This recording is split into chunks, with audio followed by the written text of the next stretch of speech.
Okay, good morning.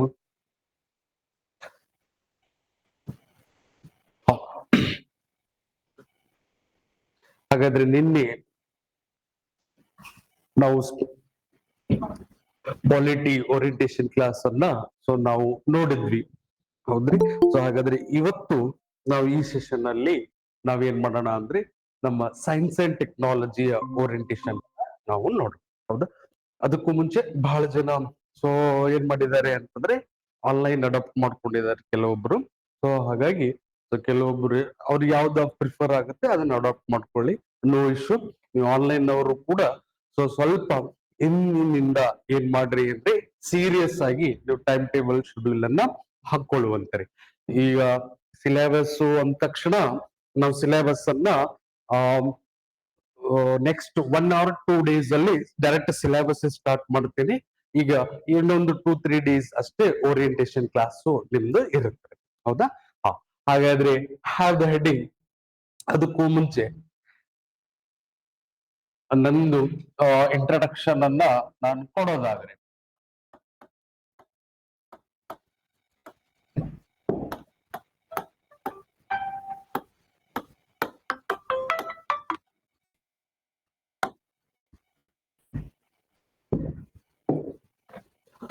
Myself Vinod Kumar Chauhan. ಹಾಗಾದ್ರೆ ನಿಮ್ಗೆಲ್ಲ ಚಿರಪರಿಚಿತ ಇರುತ್ತೆ, ಯಾಕೆ ಅಂತಂದ್ರೆ ನನ್ನದೇ ವಿಜ್ಞಾನ ಮತ್ತು ತಂತ್ರಜ್ಞಾನ ಪುಸ್ತಕನು ಕೂಡ ನೀವೆಲ್ಲ ನೋಡಿರ್ತೀರಿ. ಅದರ ಜೊತೆಗೆ ಪರಿಸರ ವಿಜ್ಞಾನ ಪುಸ್ತಕವನ್ನು ಸಹ ನೀವೆಲ್ಲ ನೋಡಿರ್ತೀರಿ.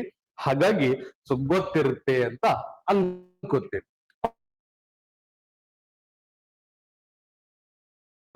ತಂತ್ರಜ್ಞಾನ ಅನ್ನುವಂತ ವಿಷಯದ ಬಗ್ಗೆ ಕೆಲವು ಅಂಶಗಳನ್ನ, ಆರಂಭಿಕ ಅಂಶಗಳನ್ನ ತಿಳಿಯುವಲ್ಲಿ ಪ್ರಯತ್ನ ಮಾಡೋಣ.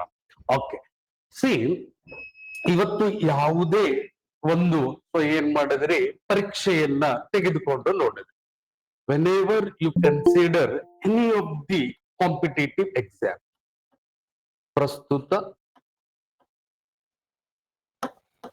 ಯಾವುದೇ ಒಂದು ಸ್ಪರ್ಧಾತ್ಮಕ ಪರೀಕ್ಷೆಯನ್ನು ತೆಗೆದುಕೊಂಡು ನೋಡಿದಾಗ ಇವತ್ತು ಬಹುದೊಡ್ಡ ಪ್ರಮುಖ ವಿಷಯ ಸಾಮಗ್ರಿಯಾಗಿ ನಾವು ನೋಡುವಂತಹ ಮತ್ತೊಂದು ವಿಷಯ ಅಂದ್ರೆ ಅದು ವಿಜ್ಞಾನ ಮತ್ತು ತಂತ್ರಜ್ಞಾನ, ಹೌದ್ರಿ?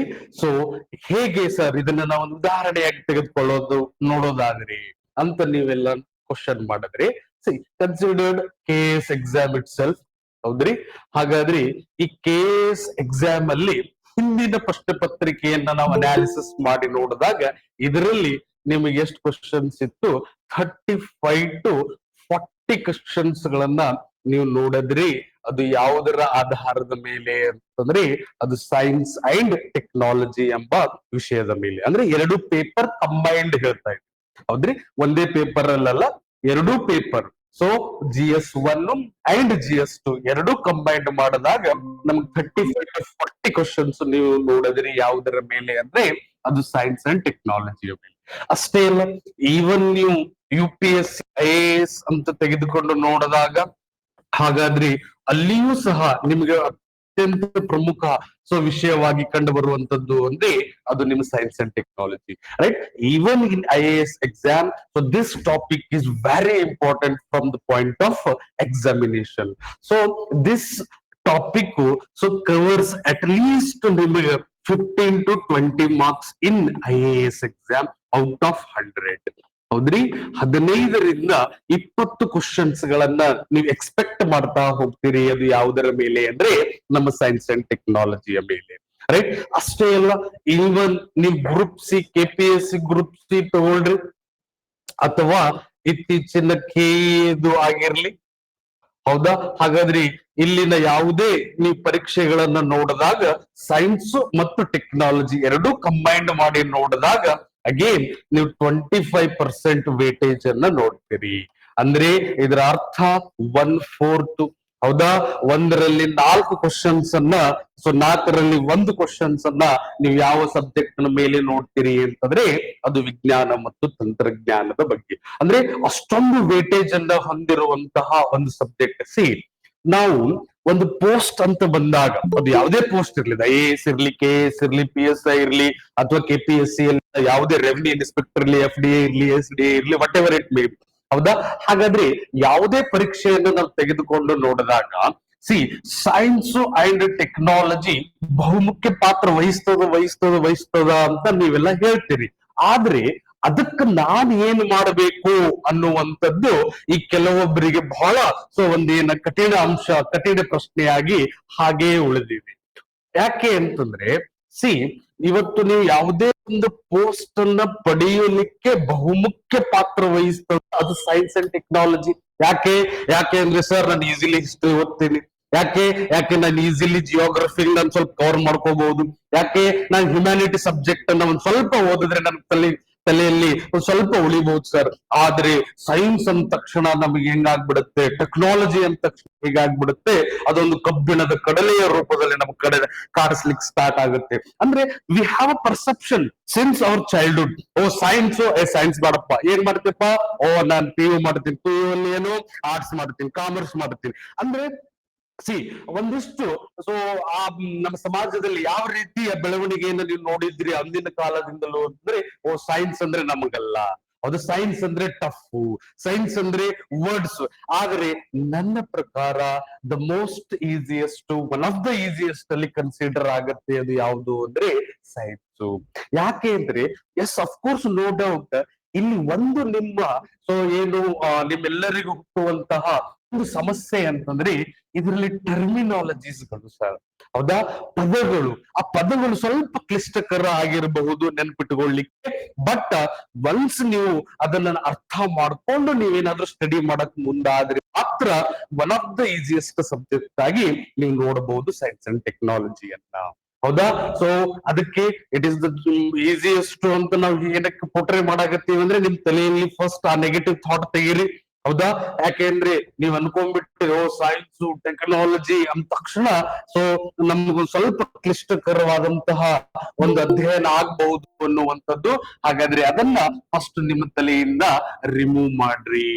ಹಾಗಾದ್ರೆ ಈ ಸೆಷನ್ ಅಲ್ಲಿ, ನಮ್ಮ ಪ್ರಾರಂಭಿಕ ಸೆಷನ್ ಅಲ್ಲಿ ನಾವು ಏನ್ ನೋಡೋಣ ಅಂತಂದ್ರೆ ವೈ ಸೈನ್ಸ್ ಅಂಡ್ ಟೆಕ್ನಾಲಜಿ, ಹೌದ್ರಿ, and how we should study science and technology and what should we refer for this subject. ಹೌದ್ರಿ? ಹಾಗಾದ್ರೆ ರೆಫರೆನ್ಸ್ ಏನು, ಹೌದಾ, ಇವೆಲ್ಲವನ್ನ ನಾವು ನೋಡೋಣ. ಅದು ಇವತ್ತಿನ ಮೊದಲ ಒಂದು chapter. This is the first intro class ಆಗಿರೋದ್ರಿಂದ ನಾವು ಸ್ವಲ್ಪ ಓವರ್ ವ್ಯೂ ಅನ್ನ ನೋಡೋಣ. ಆದ ನಂತರ ನಾವು ಸಿಲೆಬಸ್ಸಿಗೆ ಏನೇನ್ ಸಿಲೆಬಸ್ ಅನ್ನ ನಾವು ನೋಡ್ತೀವಿ ಇದರಡಿಯಲ್ಲಿ ಅಂತ, ಮತ್ತೆ ಇದರಲ್ಲಿ ನೀವು ಯಾವ ರೀತಿ ಪಿಕ್ ಮಾಡ್ಕೋಬೇಕು. This is very important because we have some topics very important, we have some topics which can be neglected. ಹೌದ್ರಿ? ನೀವೊಂದು ಪ್ಯಾಟರ್ನ್ ಅನ್ನ ಅನಾಲಿಸಿಸ್ ಮಾಡಿದಾಗ ಯಾವುದೇ ಪರೀಕ್ಷೆಯಲ್ಲಿ ಒಂದು ಪ್ಯಾಟರ್ನ್ ಕಂಡು ಬರ್ತದೆ. ಅದಕ್ಕೆ ನಾವೆಲ್ಲರೂ ಹೇಳ್ತೀವಿ ಏನೋ PYQs ಅಥವಾ ಪ್ರೀವಿಯಸ್ ಇಯರ್ ಕ್ವಶನ್ ಪೇಪರ್ಸ್ ತುಂಬಾ ಮ್ಯಾಟರ್ ಆಗತ್ರಿ. ಹೌದಾ? This place very significant roll. ಹೌದಾ? ನಿಮ್ಮ ಪಾತ್ ಅನ್ನ ಡಿಸೈಡ್ ಮಾಡುವಲ್ಲಿ. ಹಾಗಾದ್ರೆ ಇದು ನಿಮ್ಮನ್ನ ಫ್ರೇಮ್ ವರ್ಕ್ ಒಳಗಡೆ ಇರುವಂತೆ ಪುಷ್ ಮಾಡಕ್ ಸ್ಟಾರ್ಟ್ ಮಾಡುತ್ತೆ ನಿಮ್ ಈ PYQs. ನಾನು ಈ ಪಾತ್ ಅನ್ನ ಅಡೇರ್ ಆಗ್ಬೇಕು, ಇದನ್ನ ಚೂಸ್ ಮಾಡ್ಕೋಬೇಕು ಅನ್ನುವಂಥದ್ದರ ಬಗ್ಗೆ ನಿಮಗೆ ಏನ್ ಮಾಡ್ತದ, ದಾರಿ ದೀಪವಾಗಿ ಕೆಲಸ ಮಾಡ್ತವ ಈ PYQs ಗಳು. ಆದ್ರೆ ನೋ ಇಶ್ಯೂಸ್, ನಮ್ಮ ಇನ್ಸ್ಟಿಟ್ಯೂಟ್ ಅಲ್ಲಿ ನೀವು ಎಲ್ಲಾ PYQs ಗಳನ್ನು ನೋಡ್ತೀರಿ, ಅದರ ಜೊತೆಗೆ ನೀವು ಟೆಸ್ಟ್ ಸೀರೀಸ್ ನೋಡ್ತೀರಿ. ಎವ್ರಿ ಚಾಪ್ಟರ್ ಆದ ನಂತರ ಅದರದೇ ಟೆಸ್ಟ್ ಗಳನ್ನು ಸಹ ನೋಡ್ತೀರಿ, ಕಂಬೈನ್ ಟೆಸ್ಟ್ ನೋಡ್ತೀರಿ, ಆಮೇಲೆ ಎಕ್ಸ್ಕ್ಲೂಸಿವ್ ಟೆಸ್ಟ್ ಸೀರೀಸ್ ನೋಡ್ತೀರಿ ಆಯಾ ಎಕ್ಸಾಮಿನೇಷನ್ ಗೆ ಬೇಕಾಗಿರುವಂತದ್ದು. ಹಾಗಾಗಿ ಓವರ್ ಆಲ್ ನಿಮಗೆ 1 ಪಾಯಿಂಟ್ ಸೊಲ್ಯೂಷನ್ ಅನ್ನುವಂಥದ್ದನ್ನ ನಾವು 4 ರಿಂದ 5 ತಿಂಗಳಲ್ಲಿ ನಿಮ್ಗೇನ್ ಬೇಕು ಆಸ್ ಅ ಆಸ್ಪಿರೆಂಟ್ ಆಗಿ ನಾನು ಏನ್ ಎಕ್ಸ್ಪೆಕ್ಟ್ ಮಾಡ್ತೀನಿ ಒಂದು ಅಪಾಯಿಂಟ್ಮೆಂಟ್ ಅಥಾರಿಟಿಯಿಂದ ಅಂದ್ರೆ ಅದನ್ನೆಲ್ಲ ನಾವು ಪ್ರೊವೈಡ್ ಮಾಡುವಂತದ್ದು ನಮ್ಮ ಅಶ್ಯೂರೆನ್ಸ್ ಅನ್ನ ಸಹ ನಾವು ಕೊಡ್ತೀವಿ. ಅಷ್ಟೇ ಅಶ್ಯೂರೆನ್ಸ್ ಅನ್ನ ನೀವು ಕೊಡಬೇಕು ಅದನ್ನ ಫಾಲೋ ಅಪ್ ಮಾಡುವಲ್ಲಿ. ಅದನ್ನು ಎಕ್ಸಿಕ್ಯೂಷನ್ ಮಾಡುವಲ್ಲಿ ಅಂದಾಗ ಮಾತ್ರ ಸಿ ಒಂದೇ ನಾನು ಹೇಳ್ತೀನಿ ನೀವು ಜಸ್ಟ್ ಸೊ ಕೇಳ್ತಾ ಹೋಗ್ತೀರಿ ಅಂದ್ರೆ ನಡೆಯಲ್ಲ. ಹೌದಾ? ಅದಕ್ಕೆ ತಕ್ಕ ಹಾಗೆ ವರ್ಕು ಕೂಡ ನೀವು ಮಾಡ್ಲೇಬೇಕಾಗ್ತದ. ಯಾವಾಗ ನೀವು ಅದನ್ನ ವರ್ಕ್ ಮಾಡಕ್ ಸ್ಟಾರ್ಟ್ ಮಾಡ್ತೀರಿ ಸೊ ಅವಾಗ ಸೊ ನಿಮ್ಗೆ ಇದನ್ನ ಸೊ ಎಲ್ಲದರ ಫ್ರೂಟ್ಫುಲ್ನೆಸ್ ಅನ್ನ ನಾವೆಲ್ಲರೂ ಎಂಜಾಯ್ ಮಾಡಕ್ ಸಾಧ್ಯ ಆಗ್ತದ, ಇಲ್ಲ ಅಂದ್ರೆ ಇಲ್ಲ. ಹೌದಾ? ಹಾಗಾದ್ರೆ ಆನ್ಲೈನ್ ನಲ್ಲಿ ಯಾರಾದರೂ ಸೊ ಇಂಗ್ಲಿಷ್ ಮೀಡಿಯಂ ಬರೋದಿರೇನೋ? Yes sir. ಇದ್ರ ಇಂಗ್ಲಿಷ್ ಮೀಡಿಯಂ ಅವರು? Yes sir. ಓಕೆ. ಸೊ ಹಾಗಾದ್ರೆ ಸೊ ಎಲ್ಲಿ ಇಂಗ್ಲಿಷ್ ಮೀಡಿಯಂ ಅಲ್ಲಿ ಸೊ ನಾವು ನೋಟ್ಸ್ ಬರ್ಸುವಾಗ ಅಥವಾ ಡಿಕ್ಟೇಟ್ ಮಾಡುವಾಗ ವರ್ಡ್ಸ್ ಗಳ ಅರ್ಥ ಆಗದೆ ಇದ್ದಾಗ ಅದನ್ನ ರಿಪೀಟ್ ಮಾಡ್ರಿ ಸರ್ ಅಂತ ಇಂಗ್ಲಿಷ್ ಅಲ್ಲಿ ಒಂದ್ಸಲ ಹೇಳ್ರಿ, ನಾನು ಅದನ್ನ ರಿಪೀಟ್ ಮಾಡ್ತೇನೆ. ಓಕೆ. ಬಟ್ ಇದು ಇಂಟ್ರೋ ಕ್ಲಾಸ್ ಆಗಿರೋದ್ರಿಂದ, ಜನರಲ್ ಕ್ಲಾಸ್ ಆಗಿರೋದ್ರಿಂದ ಸೊ ನೋ ಇಶ್ಯೂ ಆಗುತ್ತೆ. ಯಾಕಂದ್ರೆ ನಾನು ಬರೆಯೋದೆಲ್ಲ ಇಂಗ್ಲಿಷ್ ಅಲ್ಲೇ ಇರ್ತದ, ಹೇಳುವಾಗ ಮಾತ್ರ ಕನ್ನಡದಲ್ಲಿ ಹೇಳ್ತೀನಿ. ಬಟ್ ಎರಡು ಲ್ಯಾಂಗ್ವೇಜ್ ಡೆಫಿನಿಷನ್ ಎಕ್ಸ್ಪ್ಲನೇಷನ್ ನಾವು ಕೊಡ್ತಾ ಹೋಗ್ತೀವಿ, ಸೊ ದಟ್ ನಿಮ್ಗೆ ಇಬ್ಬರಿಗೂ ಕೂಡ ಅನುಕೂಲ ಆಗ್ಲಿ. ಅಂಡ್ ಇವನ್ ನೀವು PSI ನವ್ರು ಯಾರಿದ್ದೀರಿ ಏನಾದ್ರು ಇದ್ರೆ ಅಕಸ್ಮಾತಾಗಿ ಸೊ ಇದನ್ನೇ ಕ್ಯಾಚ್ ಮಾಡ್ಕೋಬೇಕು. ಯಾಕೆ ಅಂದ್ರೆ it will provide the fundamentals for translation. ಹೌದ್ರಿ, ನಾಳೆ ನಿಮಗೆ ಟ್ರಾನ್ಸ್ಲೇಷನ್ ಪೇಪರ್ ಇರ್ತದ PSI ಅಲ್ಲಿ 20 ಮಾರ್ಕ್ಸಿಗೆ ಕನ್ನಡದಿಂದ ಇಂಗ್ಲಿಷ್ಗೆ.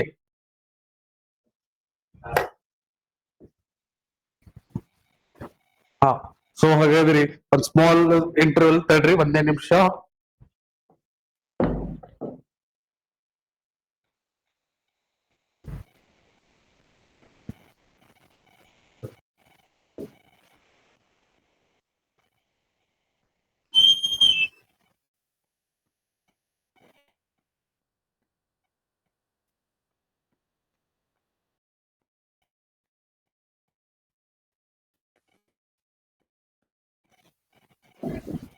ಓಕೆ.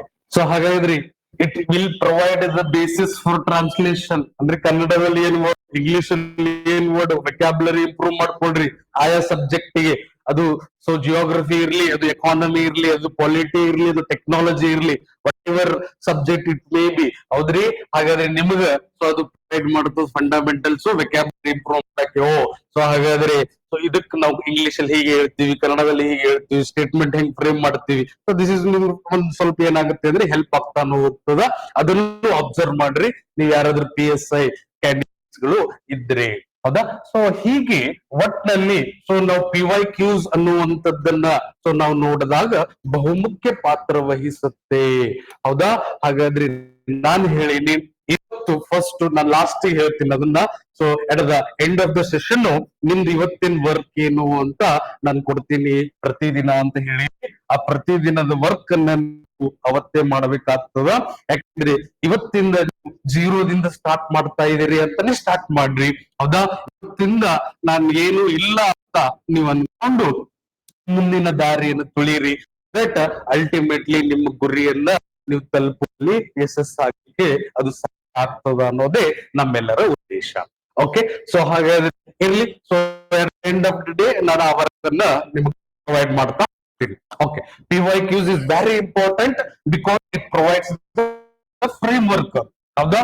ಸೊ ಹಾಗಾದ್ರೆ ನೋಡ್ರಿ, ಯಾವುದೇ ಪರೀಕ್ಷೆಯಲ್ಲಿ ನೀವು ಒಂದು ಗಮನದಲ್ಲಿ ಇಡಬೇಕಾಗಿರೋದು ಒಂದು ಸಿಲೆಬಸ್, ಒಂದು PYQs. ಇವೆರಡು ತುಂಬಾ ಮ್ಯಾಟರ್ ಆಗ್ತದೆ. ಬಟ್ ಕೆಲವೊಬ್ಬರು ಇರುತ್ತೆ ಅಂದ್ರೆ ಯಾವ ಅಥಾರಿಟಿ ಅದನ್ನು ನಡೆಸ್ತಾ ಇದೆ ಎಕ್ಸಾಮು, ಅದರದ ಹಿನ್ನೆಲೆ ಏನು ಅದೇ ಗೊತ್ತಿರಲ್ಲ. ಹಾಗಾದ್ರೆ ಅವುಗಳ ಹಿಂದೆ ಪ್ರಶ್ನೆ ಪತ್ರಿಕೆಗಳು ಯಾವ ರೂಪದಲ್ಲಿ ಇದಾವೆ, ಏನ್ ಎಕ್ಸ್ಪೆಕ್ಟೇಷನ್ ಮಾಡ್ತಾ ಇದಾರೆ, ನೀವು ಅನಾಲಿಸಿಸ್ ಮಾಡಕ್ಕ ಸೊ ಪ್ರಾರಂಭದಲ್ಲಿ ನಿಮ್ಗೂ ಆಗಲ್ಲ. ಆದ್ರೆ ನಿಮ್ಗೆ ಆಫ್ಟರ್ 4-5 ಮಂತ್ಸ್ ನಿಮ್ಗೆ ಏನಾಗ್ತದ ಅಂದ್ರೆ ಇದೆಲ್ಲ ಪರಿಚಿತ ಆಗ್ತಾ ಹೋಗ್ತದೆ. ನೀವು ಹೇಗೆ ಅದನ್ನ ಅನಾಲಿಸಿಸ್ ಮಾಡ್ಬೇಕು ಅನ್ನುವಂತ ಸೆಲ್ಫ್ ಅವೇರ್ನೆಸ್ ನಿಮ್ಮ ಹತ್ರ ಕ್ರಿಯೇಟ್ ಆಗ್ತದ ಆಫ್ಟರ್ ಕಂಪ್ಲೀಷನ್ ಸೊ ನಿಮ್ಮ ಕ್ಲಾಸು ಅಥವಾ ಬ್ಯಾಚ್. ಓಕೆ. ಹಾಗಾದ್ರೆ ಈಗ ಮೊಟ್ಟ ಮೊದಲ ಪ್ರಶ್ನೆ ಹೇಳಿದ್ರಿ ವಾಯ್. ಹೌದಾ? ವಾಯ್ ಅಂದ್ರೆ ನೀವು ಹೇಳ್ತೀರಿ ನಾನು ಏನಕ್ಕೆ ವಿಜ್ಞಾನ ಮತ್ತು ತಂತ್ರಜ್ಞಾನವನ್ನ ಅಧ್ಯಯನ ಮಾಡಬೇಕು. ಹೌದಾ? ಕೇವಲ ಪರೀಕ್ಷಾ ದೃಷ್ಟಿಕೋನವನ್ನು ಇಟ್ಟುಕೊಂಡು ಅಧ್ಯಯನ ಮಾಡಿದ್ರೆ ಇಲ್ಲಿ ಸಲ್ಲಲ್ಲ. ಹೌದ್ರಿ? ಹಾಗಾಗಿ ಯಾಕೆ ನಾನು ಈ ವಿಜ್ಞಾನ ಮತ್ತು ತಂತ್ರಜ್ಞಾನವನ್ನ ಅಧ್ಯಯನ ಮಾಡಬೇಕು ಅಂದ್ರೆ ಸಿ ನಿಮ್ಮ ಇಡೀ ಜೀವನವೇ ಯಾವುದರ ಮೇಲೆ ನಿಂತಿದೆ ಅಂದ್ರೆ ಈ ವಿಜ್ಞಾನ ಮತ್ತು ತಂತ್ರಜ್ಞಾನದ ಮೇಲೆ ನಿಂತಿದೆ. ಹೌದಾ? ಇವತ್ತು ನೀವೆಲ್ಲ ಏನ್ ಮಾಡ್ತೀರಿ? ಮತ್ತೆ ಬ್ರೇಕ್ ಆಯ್ತಾ?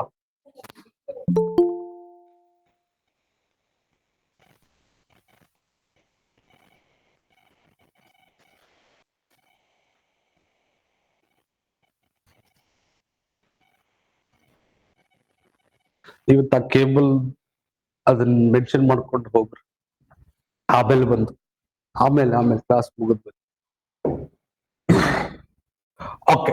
ಸೊ ಹಾಗಾದ್ರಿ why why is the first question ನಾವಿಲ್ಲಿ ನಮ್ಮ ಸೆಷನ್ ಅಲ್ಲಿ ಕೇಳಿದ್ದು ಅಂತಂದ್ರೆ, ಸಿ ಇಡೀ ನಮ್ಮ ಜೀವನವೇ ಇವತ್ತು ಯಾವುದರ ಸುತ್ತ ಗಿರಿಗಟ್ಲೆ ಹೊಡಿತಾ ಇದೆ ಅಂದ್ರೆ ಅದು ವಿಜ್ಞಾನದ ಸುತ್ತ.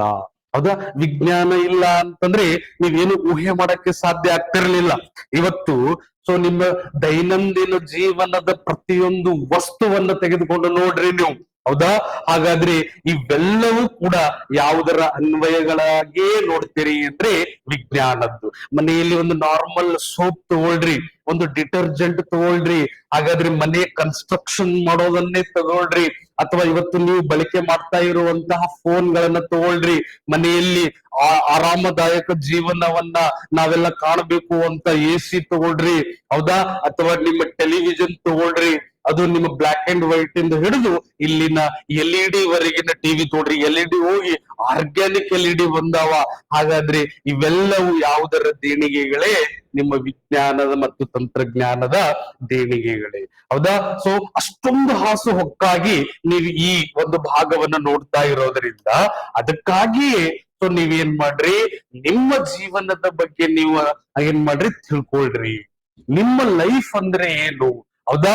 ನಾಟ್ ಓನ್ಲಿ ಹ್ಯೂಮನ್ ಲೈಫ್, ಅದು any type of the life ಆಗಿರ್ಬೋದು ನಿಮ್ಮ ಪ್ಲಾನೆಟ್ ನ ಮೇಲೆ. ಹಾಗಾದ್ರೆ ಅದರ ಸೊ ಆಗು ಹೋಗುಗಳ ಬಗ್ಗೆ, ಅದರ ಸುತ್ತಲಿನ ಘಟಿಕಾಂಶಗಳ ಬಗ್ಗೆ ನೀವೆಲ್ಲವನ್ನ ಅಧ್ಯಯನ ಮಾಡಬೇಕು ಅಂದ್ರೆ ಅದಕ್ಕೆಲ್ಲ ಫಂಡಮೆಂಟಲ್ ಆಗಿ ಪ್ರೊವೈಡ್ ಮಾಡುವಂತ ಸಬ್ಜೆಕ್ಟ್ ಅಂದ್ರೆ ಅದು ನಿಮ್ಮ ಸೈನ್ಸ್. ಅದಕ್ಕೆ ನೀವು ಅನೇಕ ಎಕ್ಸಾಮ್ಸ್ ಗಳಲ್ಲಿ ಇದರ ಮೇಲೆ ಪ್ರಶ್ನೆಗಳನ್ನ ನೋಡ್ತೀರಿ. ಹೌದಾ? ಹಾಗಾದ್ರಿ ಸೊ ಅಷ್ಟೇ ಅಲ್ಲ, ಇವತ್ತು ಟೆಕ್ನಾಲಜಿ. ಹೌದಾ? ಇದನ್ನ ನಾನು ಕುಣಿಯುತ್ತೀನಿ ಸದ್ಯದಲ್ಲಿ ಈ ಪ್ರಶ್ನೆಯನ್ನ. ಹೌದಾ? ಇದರಲ್ಲಿ ನೀವು ಸ್ವಲ್ಪ ಎರಡು ಪದಗಳನ್ನ ನೋಡ್ತಾ ಇದ್ದೀರಿ, ಒಂದು ಸೈನ್ಸ್, ಒಂದು ಟೆಕ್ನಾಲಜಿ. ಏನ್ ವ್ಯತ್ಯಾಸ ಅನ್ನೋದನ್ನ ನಾವು ಸದ್ಯದಲ್ಲಿ ನೋಡೋಣ. ಬಟ್ ಈಗ generally why, so that is Y.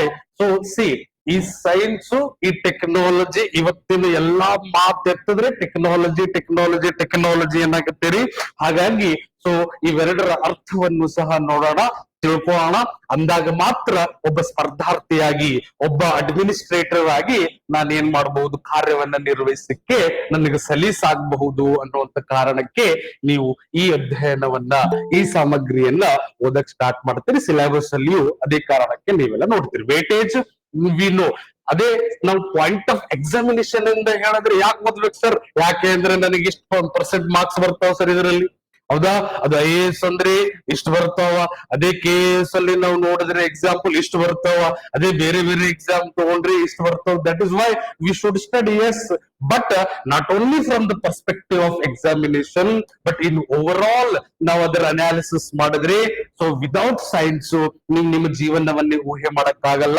ಯಾಕೆಂದ್ರೆ ದೈನಂದಿನ ಜೀವನದಲ್ಲಿ ನೀವು ಉಪಯೋಗಿಸುವ ಪ್ರತಿಯೊಂದು ವಸ್ತು ಅದು ವಿಜ್ಞಾನದ ಅನ್ವಯವೇ ಆಗಿದೆ. ಹೌದಾ? ಹಾಗಾಗಿ ಅವೆಲ್ಲವನ್ನ ಅರ್ಥೈಸ್ಕೊಳ್ರಿ, ತಿಳ್ಕೊಳ್ರಿ ಅನ್ನುವಂಥದ್ದೇ ಇದರ ಹಿಂದಿನ ಮರ್ಮ. ಹೌದಾ? ಹಾಗಾದ್ರಿ ಫಸ್ಟ್ ಕ್ವಶನ್ ವೈ. ವೈ ಅಂದ್ರೆ ಅಟ್ ಲೀಸ್ಟ್ ಅರ್ಥ ಆಗಿದೆ ಅಂತ ಅನ್ಕೋತೀನಿ. ಯಾಕ ನಾವು ಕಲಿಬೇಕು ಅನ್ನುವಂಥದ್ದು ಅರ್ಥ ಆಗಿದ್ರಿ. ಹಾಗಾದ್ರಿ ಹೌ ವಿ ಶುಡ್ ಸ್ಟಡಿ. ಹೌದಾ? ಹೇಗೆ ನಾವು ಅದನ್ನ ಅಧ್ಯಯನ ಮಾಡಬೇಕು ಅನ್ನೋದನ್ನ ನಾವು ಹಂತ ಹಂತವಾಗಿ ಮುಂದಿನ ಸೆಷನ್ ಅಲ್ಲಿ ನೋಡೋಣ.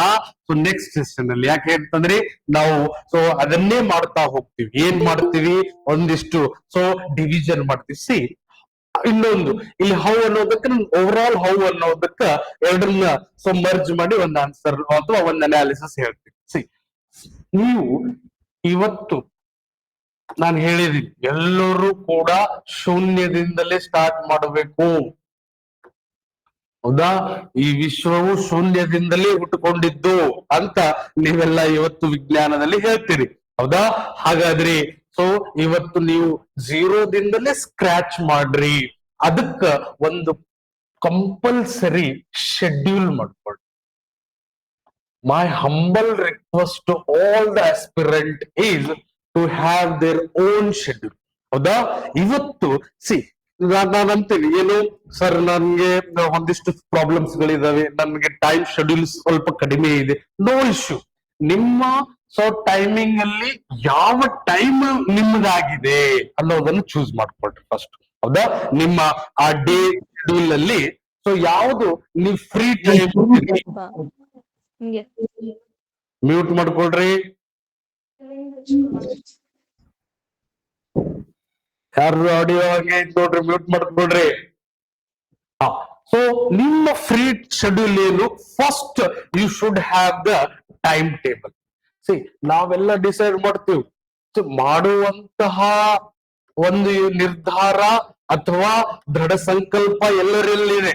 ಆದರೆ ಎಲ್ಲರ ಸಮಸ್ಯೆ ಎಲ್ಲಿ ಅಂದ್ರೆ ಅದನ್ನ ಫಾಲೋ ಅಪ್ ಮಾಡುವ. ಎಲ್ಲರೂ ಜಗ್ಗಿ ಮಾತಾಡ್ತಾರೆ, ನಾನು ಅದನ್ನ ಮಾಡ್ತೀನಿ, ನಾನು ಇದನ್ನ ಮಾಡ್ತೀನಿ.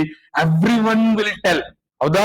ನಾನು ಅದನ್ನ ಮಾಡ್ಬಿಡ್ತೀನಿ. ಅದಕ್ಕೆ ನಾನು ಎಲ್ಲರಿಗೂ ಯಾವತ್ತೂ ಒಂದು ಎಕ್ಸಾಂಪಲ್ ಕೊಡ್ತೀನಿ. ಏನು ಅಂತಂದ್ರೆ ನೀವು ಇವತ್ತು ಫಾರ್ ಎಕ್ಸಾಂಪಲ್ ಕ್ರಿಕೆಟ್ ಅಂದ್ರೆ ನಮ್ಮ ಇಂಡಿಯಾದಲ್ಲಿ ತುಂಬಾ ದೊಡ್ಡದಾದಂತಹ ಒಂದು ಹಬ್ಬ ಆಗ್ಬಿಟ್ಟೈತಿ. ಹೌದಾ? ಹಾಗಾದ್ರೆ ಹೊರಗಡೆಯಿಂದ ನಿಮ್ಮನ್ನ ಒಳಗಡೆ ಕ್ರಿಕೆಟರ್ಸ್ಗೆ ಸಜೆಸ್ಟ್ ಮಾಡೋರು ತುಂಬಾ ಜನ. ನೀವ್ ಹಿಂಗ್ ಮಾಡ್ರಿ, ಯಾರೋ ಒಬ್ಬರಿ ಫಾರ್ ಎಕ್ಸಾಂಪಲ್ ಕೊಹ್ಲಿ 2 ಮ್ಯಾಚ್ ಅಲ್ಲಿ ಡಕ್ ಆದ್ರು ಅಂದ್ರೆ ಅವ್ರನ್ನ ಬೈಯೋರು ಜಾಸ್ತಿ. ಬಟ್ ಅವರ ಒಂದು ಫಾಲೋವರ್ಸ್ ಅದನ್ನ ಸಪೋರ್ಟ್ ಮಾಡೋರು ಇರ್ತಾರೆ. ಬಟ್ ಹೇಳೋದು ತುಂಬಾ ಈಸಿ. ಅವ್ನ್ ಹಿಂಗ್ ಆಡ್ಬೇಕಿತ್ತು, ಅವ್ನ್ ಈ ರೀತಿ ಆಡಬಾರ್ದಾಗಿತ್ತು ಅನ್ನುವಂಥದ್ದು. ಅಥವಾ ಒಂದು ಒಲಿಂಪಿಕ್ಸ್ ಕ್ರೀಡೆ ನಡೀತಾ ಇದ್ರೆ ಅದರಲ್ಲಿ ಹೊರಗಡೆಯಿಂದ ಹೇಳಿ ಇವನ್ ಹೀಗ್ ಮಾಡಿದ್ರೆ ಗೆದಿಬಹುದಾಗಿತ್ತು ಅಂತ ಹೇಳೋರು ತುಂಬಾ ಜಾಸ್ತಿ ವಿನಃ ಅದನ್ನ ಫಾಲೋ ಅವರು ಕೂಡ ಮಾಡುವಲ್ಲಿ ಎಡವುತ್ತಾರ. ಹೌದಾ? ಹಾಗಾದ್ರೆ ಅದು ಯಾವುದೇ ತಪ್ಪಿಲ್ಲದೆ ತನ್ನ ಗುರಿಯನ್ನ ನಾನು ತಲುಪಬೇಕು, ನನ್ನ ಟಾರ್ಗೆಟ್ ಅನ್ನ ತಲುಪಬೇಕು ಅಂದ್ರೆ ನೀವು ಇವ್ರಾಗಬೇಡ್ರಿ, ಹೊರಗಡೆ ಕುಂತು ಹೇಳೋರಾಗಬೇಡ್ರಿ. ಫಸ್ಟ್ ನೀವು ಎದರೊಳಗಿರ್ಬೇಕು ಅಂತ ಹೇಳಾಗತ್ತೀನಿ. ಫಸ್ಟ್ ನೀವು ರೇಸ್ನ ಒಳಗಡೆ ಬರಬೇಕು. ಹೌದಾ? ಇಲ್ಲಿಂದನೇ ಕುಂತ್ಕೊಂಡು ಹೊರಗಡೆಯಿಂದನೇ ನಾನು ಈ ಜಾಬ್ ಮಾಡ್ಕೋತೀನಿ, ಹೊರಗಡೆಯಿಂದನೇ ಈ ಜಾಬ್ ಮಾಡ್ಕೋತೀನಿ ಅಂದ್ರೆ ನಡೆಯಲ್ಲ. ಹೌದಾ? ಹಾಗಾದ್ರೆ ಈ ಹೇಳಿದ ಈ ನಿರ್ಧಾರಕ್ಕೆ ತಕ್ಕ ಹಾಗೆ ನೀವು ಪರಿಶ್ರಮ ಹಾಕಬೇಕು. ಹೌದಾ? ಅದಕ್ಕೆ ತಕ್ಕ ಹಾಗೆ ನೀವು ಎಫರ್ಟ್ ಅನ್ನ ಮಾಡಬೇಕು. ಹಾಗಾದ್ರೆ ಆ ಎಫರ್ಟ್ ಅನ್ನ ಮಾಡಿದಾಗ್ಲೇ ನೀವು ಗೆಲ್ಲುವುದಕ್ಕೆ ಸಾಧ್ಯ. ಅದು ಒಂದು ಆಸ್ಪಿರೆಂಟ್ ಆಗಿ. ಯಾಕೆ? ಇಲ್ಲಿ 100 ಅಭ್ಯರ್ಥಿಗಳಿರ್ತಾರೆ ರೇಸ್ ಅಲ್ಲಿ. ಹೌದಾ? ನೀವಿನ್ನು ಇಲ್ಲೇ ಇದ್ದೀರಿ, ಇಲ್ಲೇ ಇರ್ಬೇಡ್ರಿ. ಫಸ್ಟ್ ಕೆಲ್ಸ ನಾವು ಟ್ರ್ಯಾಕ್ ಒಳಗೆ ಬರಬೇಕು. ಹೌದಾ? ಆ 10ರಲ್ಲಿ ಒಬ್ಬರಾಗಬೇಕು. ಆ 10ರಲ್ಲಿ ಒಬ್ಬರಾದ ನಂತರ ನಾನು ಗೆಲ್ತೀನಿ ಅಂತ ಹೇಳ್ಬೇಕು. ಅದು ಬಿಟ್ಟು ನಾನು ಹೊರಗಡೆ ನಿಂತ್ಕೊಂಡು ಅದೇನ್ ನಾನು ಗೆದ್ದಿತೀನಿ ಆ ರೇಸು ಅಂದ್ರೆ ಅದು ಸಾಧ್ಯ ಆಗಲ್ಲ. ಹೌದಾ? ಬರೀ ಏನು ಮಾತಿನ ಕಟ್ಟೆ ಆಗ್ತದಷ್ಟೇ. ನಿಮ್ಮ ದೃಢ ಸಂಕಲ್ಪ ಅದು ಯಾವತ್ತೂ ಕಾರ್ಯರೂಪಕ್ಕೆ ಬರಕ್ಕ ಸಾಧ್ಯ ಆಗಂಗಿಲ್ಲ. ಹಾಗಾಗಿ ನೀವು ಏನ್ ಮಾಡ್ಬೇಕು? First yes of course I will do. ಆ ಪಾಸಿಟಿವ್ನೆಸ್ ಇರಬೇಕು, ಬಟ್ ಓವರ್ ಕಾನ್ಫಿಡೆನ್ಸ್ ಇರಬಾರ್ದು ಯಾವತ್ತು. ಹಾಗಾದ್ರೆ ಆ ಪಾಸಿಟಿವಿಟಿ ಇರಬೇಕು. ಅದಲ್ಲಿ ನೀವು ಫಸ್ಟ್ ಡಿಸೈಡ್ ಮಾಡ್ಬೇಕು, ಫಸ್ಟ್ ನಾನು ಟ್ರ್ಯಾಕ್ ಒಳಗೆ ಬರ್ತೀನಿ, ಆ ಟ್ರ್ಯಾಕ್ ಒಳಗೆ ಬಂದು ನಾನು ಗೆಲ್ತೀನಿ ಅಂತ ಆಮೇಲೆ ನೀವು ಅದನ್ನ ಹೇಳಬೇಕು ಅನ್ನೋದು ನಾನು ಯಾವತ್ತೂ ಎಲ್ಲರಿಗೆ ಹೇಳುವಂತಹ ಒಂದು ಸಜೆಷನ್. ಹಾಗಾದ್ರೆ ಇದನ್ನ ನಾನು ಬಿಲ್ಡ್ ಮಾಡಬೇಕು ಅಂದ್ರೆ ಅದು ನಿಮ್ಮ ಯಾವುದರ ಮೇಲೆ ಡಿಪೆಂಡ್ ಆಗ್ತದ? ನಿಮ್ಮ ಶ್ರದ್ಧೆಯ ಮೇಲೆ. ಹೌದ್ರಿ? This is very important. ಹೌದ್ರಿ? ಈ ಶ್ರದ್ಧೆ ಅನ್ನುವಂಥದ್ದು ಯಾವುದರ ಮುಖಾಂತರ ತೋರಿಸ್ತೀರಿ? ನೀವು ಅದನ್ನ ಫಾಲೋ ಮಾಡುವಂತಹ ಶೆಡ್ಯೂಲ್ ನ ಮೂಲಕ, ಅದನ್ನ ಓದುವಾಗ ಅರ್ಥೈಸಿಕೊಂಡು ಓದುವಂತಹ ಕಾರ್ಯರೂಪದ ಮೂಲಕ. ಓದೋದು ಅಂದ್ರೆ ಸುಮ್ನೆ ಓದೋದಲ್ಲ. ಶ್ರದ್ಧೆ ಅಂತಂದ್ರೆ ನಾ ಶ್ರದ್ಧೆಯಿಂದ ಕೆಲಸ ಮಾಡಕತ್ತೀನಿ ಅಂದ್ರೆ ಯಾವುದೇ ವರ್ಕ್ ಮಾಡ್ರಿ, ನೀವು ಹಾರ್ಟ್ಫುಲ್ಲಿ ಮಾಡ್ರಿ. ಹೌದಾ? ನಿಮ್ಮ ಮನಸ ಇಚ್ಛದಿಂದ ಮಾಡ್ರಿ, ಹಾಗಾದ್ರೆ 100% ಕೊಟ್ಟು ಮಾಡ್ರಿ, ಖಂಡಿತವಾಗಿಯೂ ಸೊ ನೀವು ಇದನ್ನ ಅಚೀವ್ ಮಾಡಕ್ಕ ನಿಮಗ್ ಸಾಧ್ಯ ಆಗ್ತದೆ. This is how. ಸೊ ನೀವು ಏನ್ ಮಾಡ್ಬೇಕು, ಆ ಪಾತ್ ಅನ್ನ ಫಾಲೋ ಮಾಡ್ಕೊಂಡು ಹೋಗ್ಬೇಕು. ಅಂದ್ರೆ ನಾನು ಏನ್ ಹೇಳೇನಿ, ಫಸ್ಟ್ ನಿಮ್ಮ ಟೈಮ್ ತಗೊಳ್ರಿ, ಟೈಮ್ ಅನ್ನ ಡಿವೈಡ್ ಮಾಡ್ಕೊಳ್ರಿ, ಅದರಲ್ಲಿ ನಿಮ್ಮ ಫ್ರೀ ಟೈಮ್ ಅನ್ನ ಡಿಸೈಡ್ ಮಾಡ್ಕೊಳ್ರಿ. ಆ ಕ್ಲಾಸ್ ಟೈಮ್ ಅನ್ನ ಹೊರತುಪಡಿಸಿ, ಹೌದ್ರಿ? ಹಾಗಾದ್ರೆ ಕ್ಲಾಸ್ ಟೈಮ್ ಅನ್ನ ಬಿಟ್ಟು ನಿಮ್ಮ ಫ್ರೀ ಟೈಮ್ ಏನಿರುತ್ತೆ ಅದರಲ್ಲಿ ನಿಮ್ಗ ಶೆಡ್ಯೂಲ್ ಹಾಕೊಳ್ರಿ. ಹೌದಾ? ಹಾಗಾದ್ರೆ ನಾನು ಸೊ ಸಜೆಸ್ಟ್ ಮಾಡೋದು ಅಂದ್ರೆ at least daily 4 to 6 hour ನೀವು ಏನ್ ಮಾಡ್ಬೇಕಾಗ್ತದ ಅಂದ್ರೆ ಅಧ್ಯಯನ ಮಾಡ್ಬೇಕಾಗ್ತದ. So at least minimum 4 hours. Sir ನಾನು ಮಾರ್ನಿಂಗ್ ಸೆಷನ್ ತಗೋತೀನಿ, okay, no issue. Morning 1 2 hours study ಮಾಡ್ತೀನಿ ಸರ್, ಓಕೆ. ಸೊ ಈವ್ನಿಂಗ್ ಅಥವಾ ರಾತ್ರಿ 1 2 hours, okay, no issue.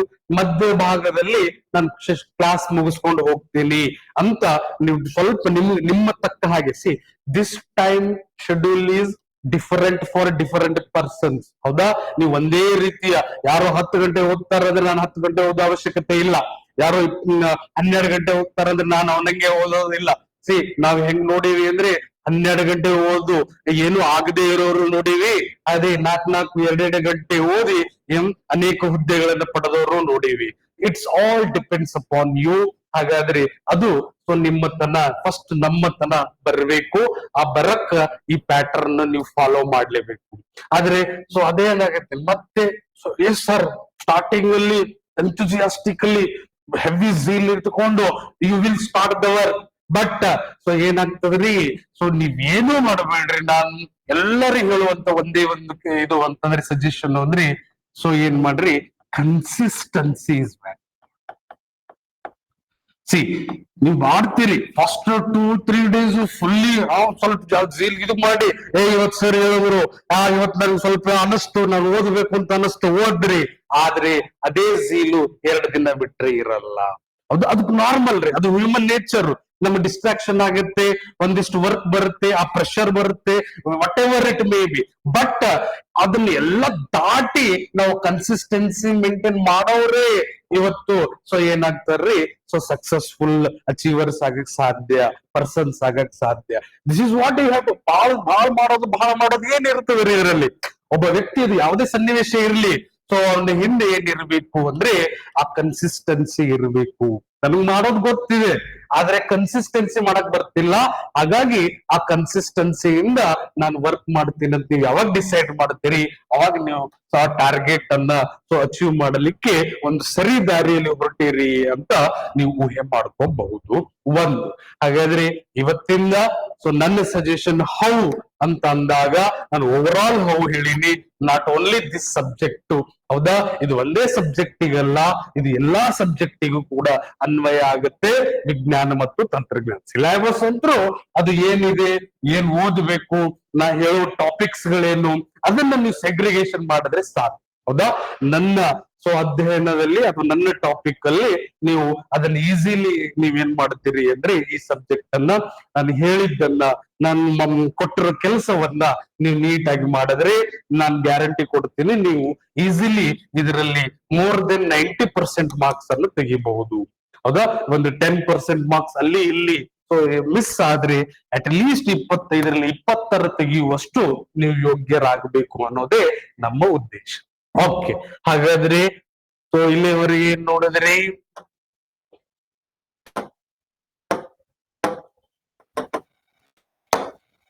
So why how ಅಂತ ನಾವ್ ಹೇಳಿದ್ವಿ. ಬಟ್ ರೆಫರೆನ್ಸ್ ಕೂಡ ನಾನು ಸೊ ಲಾಸ್ಟ್ ಅಲ್ಲಿ ಹೇಳ್ತೀನಿ. ಹಾಗಾದ್ರೆ ಸಿಲೆಬಸ್ ಅಂತ ನಾವು ನೋಡಿದಾಗ ಸಿಲೆಬಸ್ ಅಂದ್ರೆ ಜನರಲ್ ಒಂದು ಓವರ್ ಆಲ್ ಸಿಲೆಬಸ್ ಅಂತ ನಾವು ನೋಡಿದ. ಯಾಕೆಂದ್ರೆ ನಾನ್ ಕ್ಲಾಸ್ ಸ್ಟಾರ್ಟ್ ಮಾಡಿದ್ರೆ ಅದು ಚಾಪ್ಟರ್ಸ್ ಗಳ ಸಿಲೆಬಸ್ ಅನ್ನು ಮೆನ್ಷನ್ ಮಾಡಿ ನನ್ನ ಸಿಲೆಬಸ್ ಅನ್ನ ಸ್ಟಾರ್ಟ್ ಮಾಡ್ತೀನಿ. ಎಷ್ಟು ಚಾಪ್ಟರ್ ಓದ್ಬೇಕು, ಇದು ಮೇಜರ್ಲಿ ನಿಮ್ಗೆ ಇಂಪಾರ್ಟೆನ್ಸ್ ಅನ್ನ ಪಡಿತಾವ ಅಂತ ಹೇಳ್ತೀನಿ. ಬಟ್ ನಾವು ಸಿಲೆಬಸ್ ಅನ್ನ ಇಲ್ಲಿ ಓವರ್ ಆಲ್ ಡಿವೈಡ್ ಮಾಡಿದ್ರೆ ಸೊ ನೀವು ಇಲ್ಲಿ ಸೊ 4 ಸಬ್ಜೆಕ್ಟ್ ನೋಡ್ತೀರಿ. ಇದ್ರೊಳಗೆ ವಿಜ್ಞಾನ ಮತ್ತು ತಂತ್ರಜ್ಞಾನವನ್ನ ನಾವು ಪುನಃ ಸೊ ನಾವು ನೋಡಿದಾಗ ಇಲ್ಲಿ ಫಿಸಿಕಲ್ ಸೈನ್ಸ್ ನೋಡ್ತೀರಿ ಅಥವಾ ಫಿಸಿಕ್ಸ್ ಅದಾ, ಭೌತ ವಿಜ್ಞಾನ, ಹಾಗಾದ್ರೆ ಸೊ ಕೆಮಿಸ್ಟ್ರಿ, ರಸಾಯನ ಎಲ್ಲ ಗೊತ್ತೈತಿ. 1 to 10th ಅಲ್ಲಿ ಇವೇ ದಬ್ಬಾಕ್ ಬಂದಿವ್ ಸರ್ ನಾವು, ಹೌದಾ? ಇಲ್ಲಿದು ಅದೇ ದಬ್ಬಾಕ್ ಬೇಕು. ಬಟ್ ಅಲ್ಲಿ ಕಲ್ತಿರೋದಕ್ಕೂ ಇಲ್ಲಿ ಕಲ್ತಿರೋದಕ್ಕೂ ಸ್ವಲ್ಪ ವ್ಯತ್ಯಾಸ ಇರ್ತದ, ಹೌದಾ? ಸೊ ಹಾಗಾದ್ರಿ ಅಲ್ಲಿ ನಮಗೇನು ಇವತ್ತು 8th and 10th ನಾವು ಬುಕ್ ಓದ್ರಿ ಯಾಕೆ ನೀವು ಓದ್ ಬಂದಿರಲ್ಲ, ಓದಿರ್ತೀರಿ. ಬಟ್ ಅವಾಗ ಏನ್ ಓದಿರ್ತೀವಿ, ಅವಾಗಿನ ಮೈಂಡ್ ಸೆಟ್ ಏನು ನಮ್ಗೆಲ್ಲ ಗೊತ್ತಿರ್ತದ, ಹೌದಾ? ಹಾಗಾಗಿ ಸೊ ಈಗ ಅದನ್ನ ನೀವು ಅರ್ಥ ಮಾಡ್ಕೊಂಡು ಓದ್ಬೇಕಾಗ್ತದ. ಸೊ ಹಾಗಾದ್ರೆ ಎಕ್ಸಾಮಿನೇಷನ್ ಪಾಯಿಂಟ್ ಆಫ್ ವ್ಯೂ ಅಲ್ಲಿ ಇಟ್ಕೊಂಡು ನೀವು ಅದನ್ನ ಅಧ್ಯಯನ ಮಾಡ್ಬೇಕಾಗ್ತದೆ. ಹಾಗಾದ್ರೆ ಅದೇ ಬಯಾಲಜಿ ಸರ್, ಹೌದಾ? ಅದೇ ಜೀವ ವಿಜ್ಞಾನ, ಹೌದಾ? ಹಾಗಾದ್ರೆ ಅದೇ ನಿಮ್ಮ ಲಾಸ್ಟ್ ನೋಡುವಂತದ್ದು ಅಂದ್ರೆ ಟೆಕ್ನಾಲಜಿ, ತಂತ್ರಜ್ಞಾನ. ಹಾಗಾದ್ರೆ ಇವೆಲ್ಲ ಸೇರಿ ನೀವು 25 to 30% ಕ್ವಶನ್ಸ್ ಅನ್ನ ನೀವು ಎಕ್ಸ್ಪೆಕ್ಟ್ ಮಾಡ್ತೀರಿ ಸೈನ್ಸ್ ಅಂಡ್ ಟೆಕ್ನಾಲಜಿಯ ಅಡಿಯಲ್ಲಿ, ಹೌದಾ? ಭೌತ ವಿಜ್ಞಾನ ಕನ್ನಡದಲ್ಲಿ ಎಲ್ಲರೂ ಬರೀತೀರಿ, ಆದ್ರೆ ಪದ ಚಿರಪರಿಚಿತ ಆಗ್ಲಿ, ಕೆಲವೊಬ್ರು ಬಹಳ ದಿನ ಗ್ಯಾಪ್ ಕೊಟ್ಟಿರ್ತೀರಿ. ಹೌದ್ರಿ, ರಾಸಾಯನಿಕ ಶಾಸ್ತ್ರ, ಹೌದ್ರಿ, ಜೀವ ವಿಜ್ಞಾನ,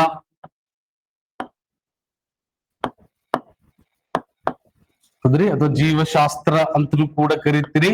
ಇನ್ನ ಒಂದು ತಂತ್ರಜ್ಞಾನ,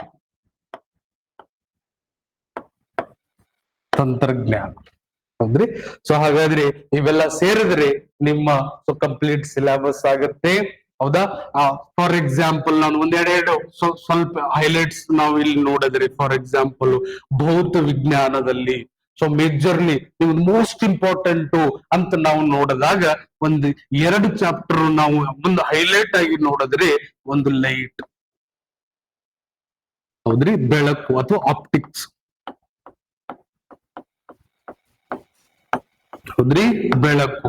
ಇವೆಲ್ಲ ಬೆಳಕು ನೀವು ಅಲ್ಲಿ ಅಧ್ಯಯನ ಮಾಡಿರ್ತೀರಿ, ಬಟ್ ಅದು ಅಧ್ಯಯನ ಮಾಡೋ ವೇ ಬೇರೆ, ಇಲ್ಲಿ ಅಧ್ಯಯನ ಮಾಡೋ ವೇ ಬೇರೆ ಆಗ್ತದ. ಸೊ ಇಲ್ಲಿ ಪರೀಕ್ಷಾ ದೃಷ್ಟಿಯಿಂದ ಅರ್ಥ ಮಾಡ್ಕೊಂಡು ಸೊ ನೀವು ಫಂಡಮೆಂಟಲ್ಸ್ ಇಂದ ನೀವು ಓದ್ಬೇಕಾಗ್ತದ.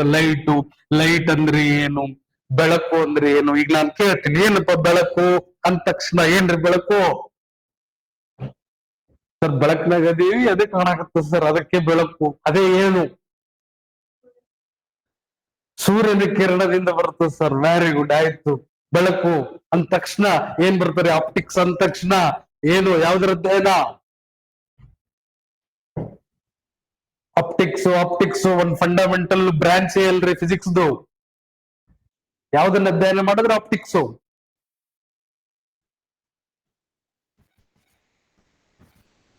ಹೌದ್ರಿ, ಹಾಗಾದ್ರೆ ಕರೆಕ್ಟ್. ಕಿರಣ ಅಂದ್ರೆ ಹೌದು, ಅವೆಲ್ಲ ಬರೋದು ಯಾವ ಕಿರಣ ರೀ? ಸೂರ್ಯನಿಂದ ಬರುವಂತದ್ದು. ಬರೀ ನೆರಳಾಗ್ತಿತ್ತರಿ, ಮತ್ ಬೆಳಕು ಕಿರಣ ಅಲ್ವೋ? ಎಲ್ಲದಕ್ಕೂ ಒಂದು ಪದ ಏನ್ರ ಐತೆನೋ? ಐತೆ, ಗೊತ್ತೈತಿ ನಿಮ್ಗೂ, ನಿನ್ನ ಬರುವಲ್ದಷ್ಟೇ. ನೆರಳಾತೀತ ಅಂದ್ರಿ, ಬೆಳಕು ಅಂದ್ರಿ, ಮತ್ತೇನ್ರ ಬರ್ತದೇನ್ರಿ ಸೂರ್ಯನ ಕಿರಣದಿಂದ? ಒಂದು ಪದ.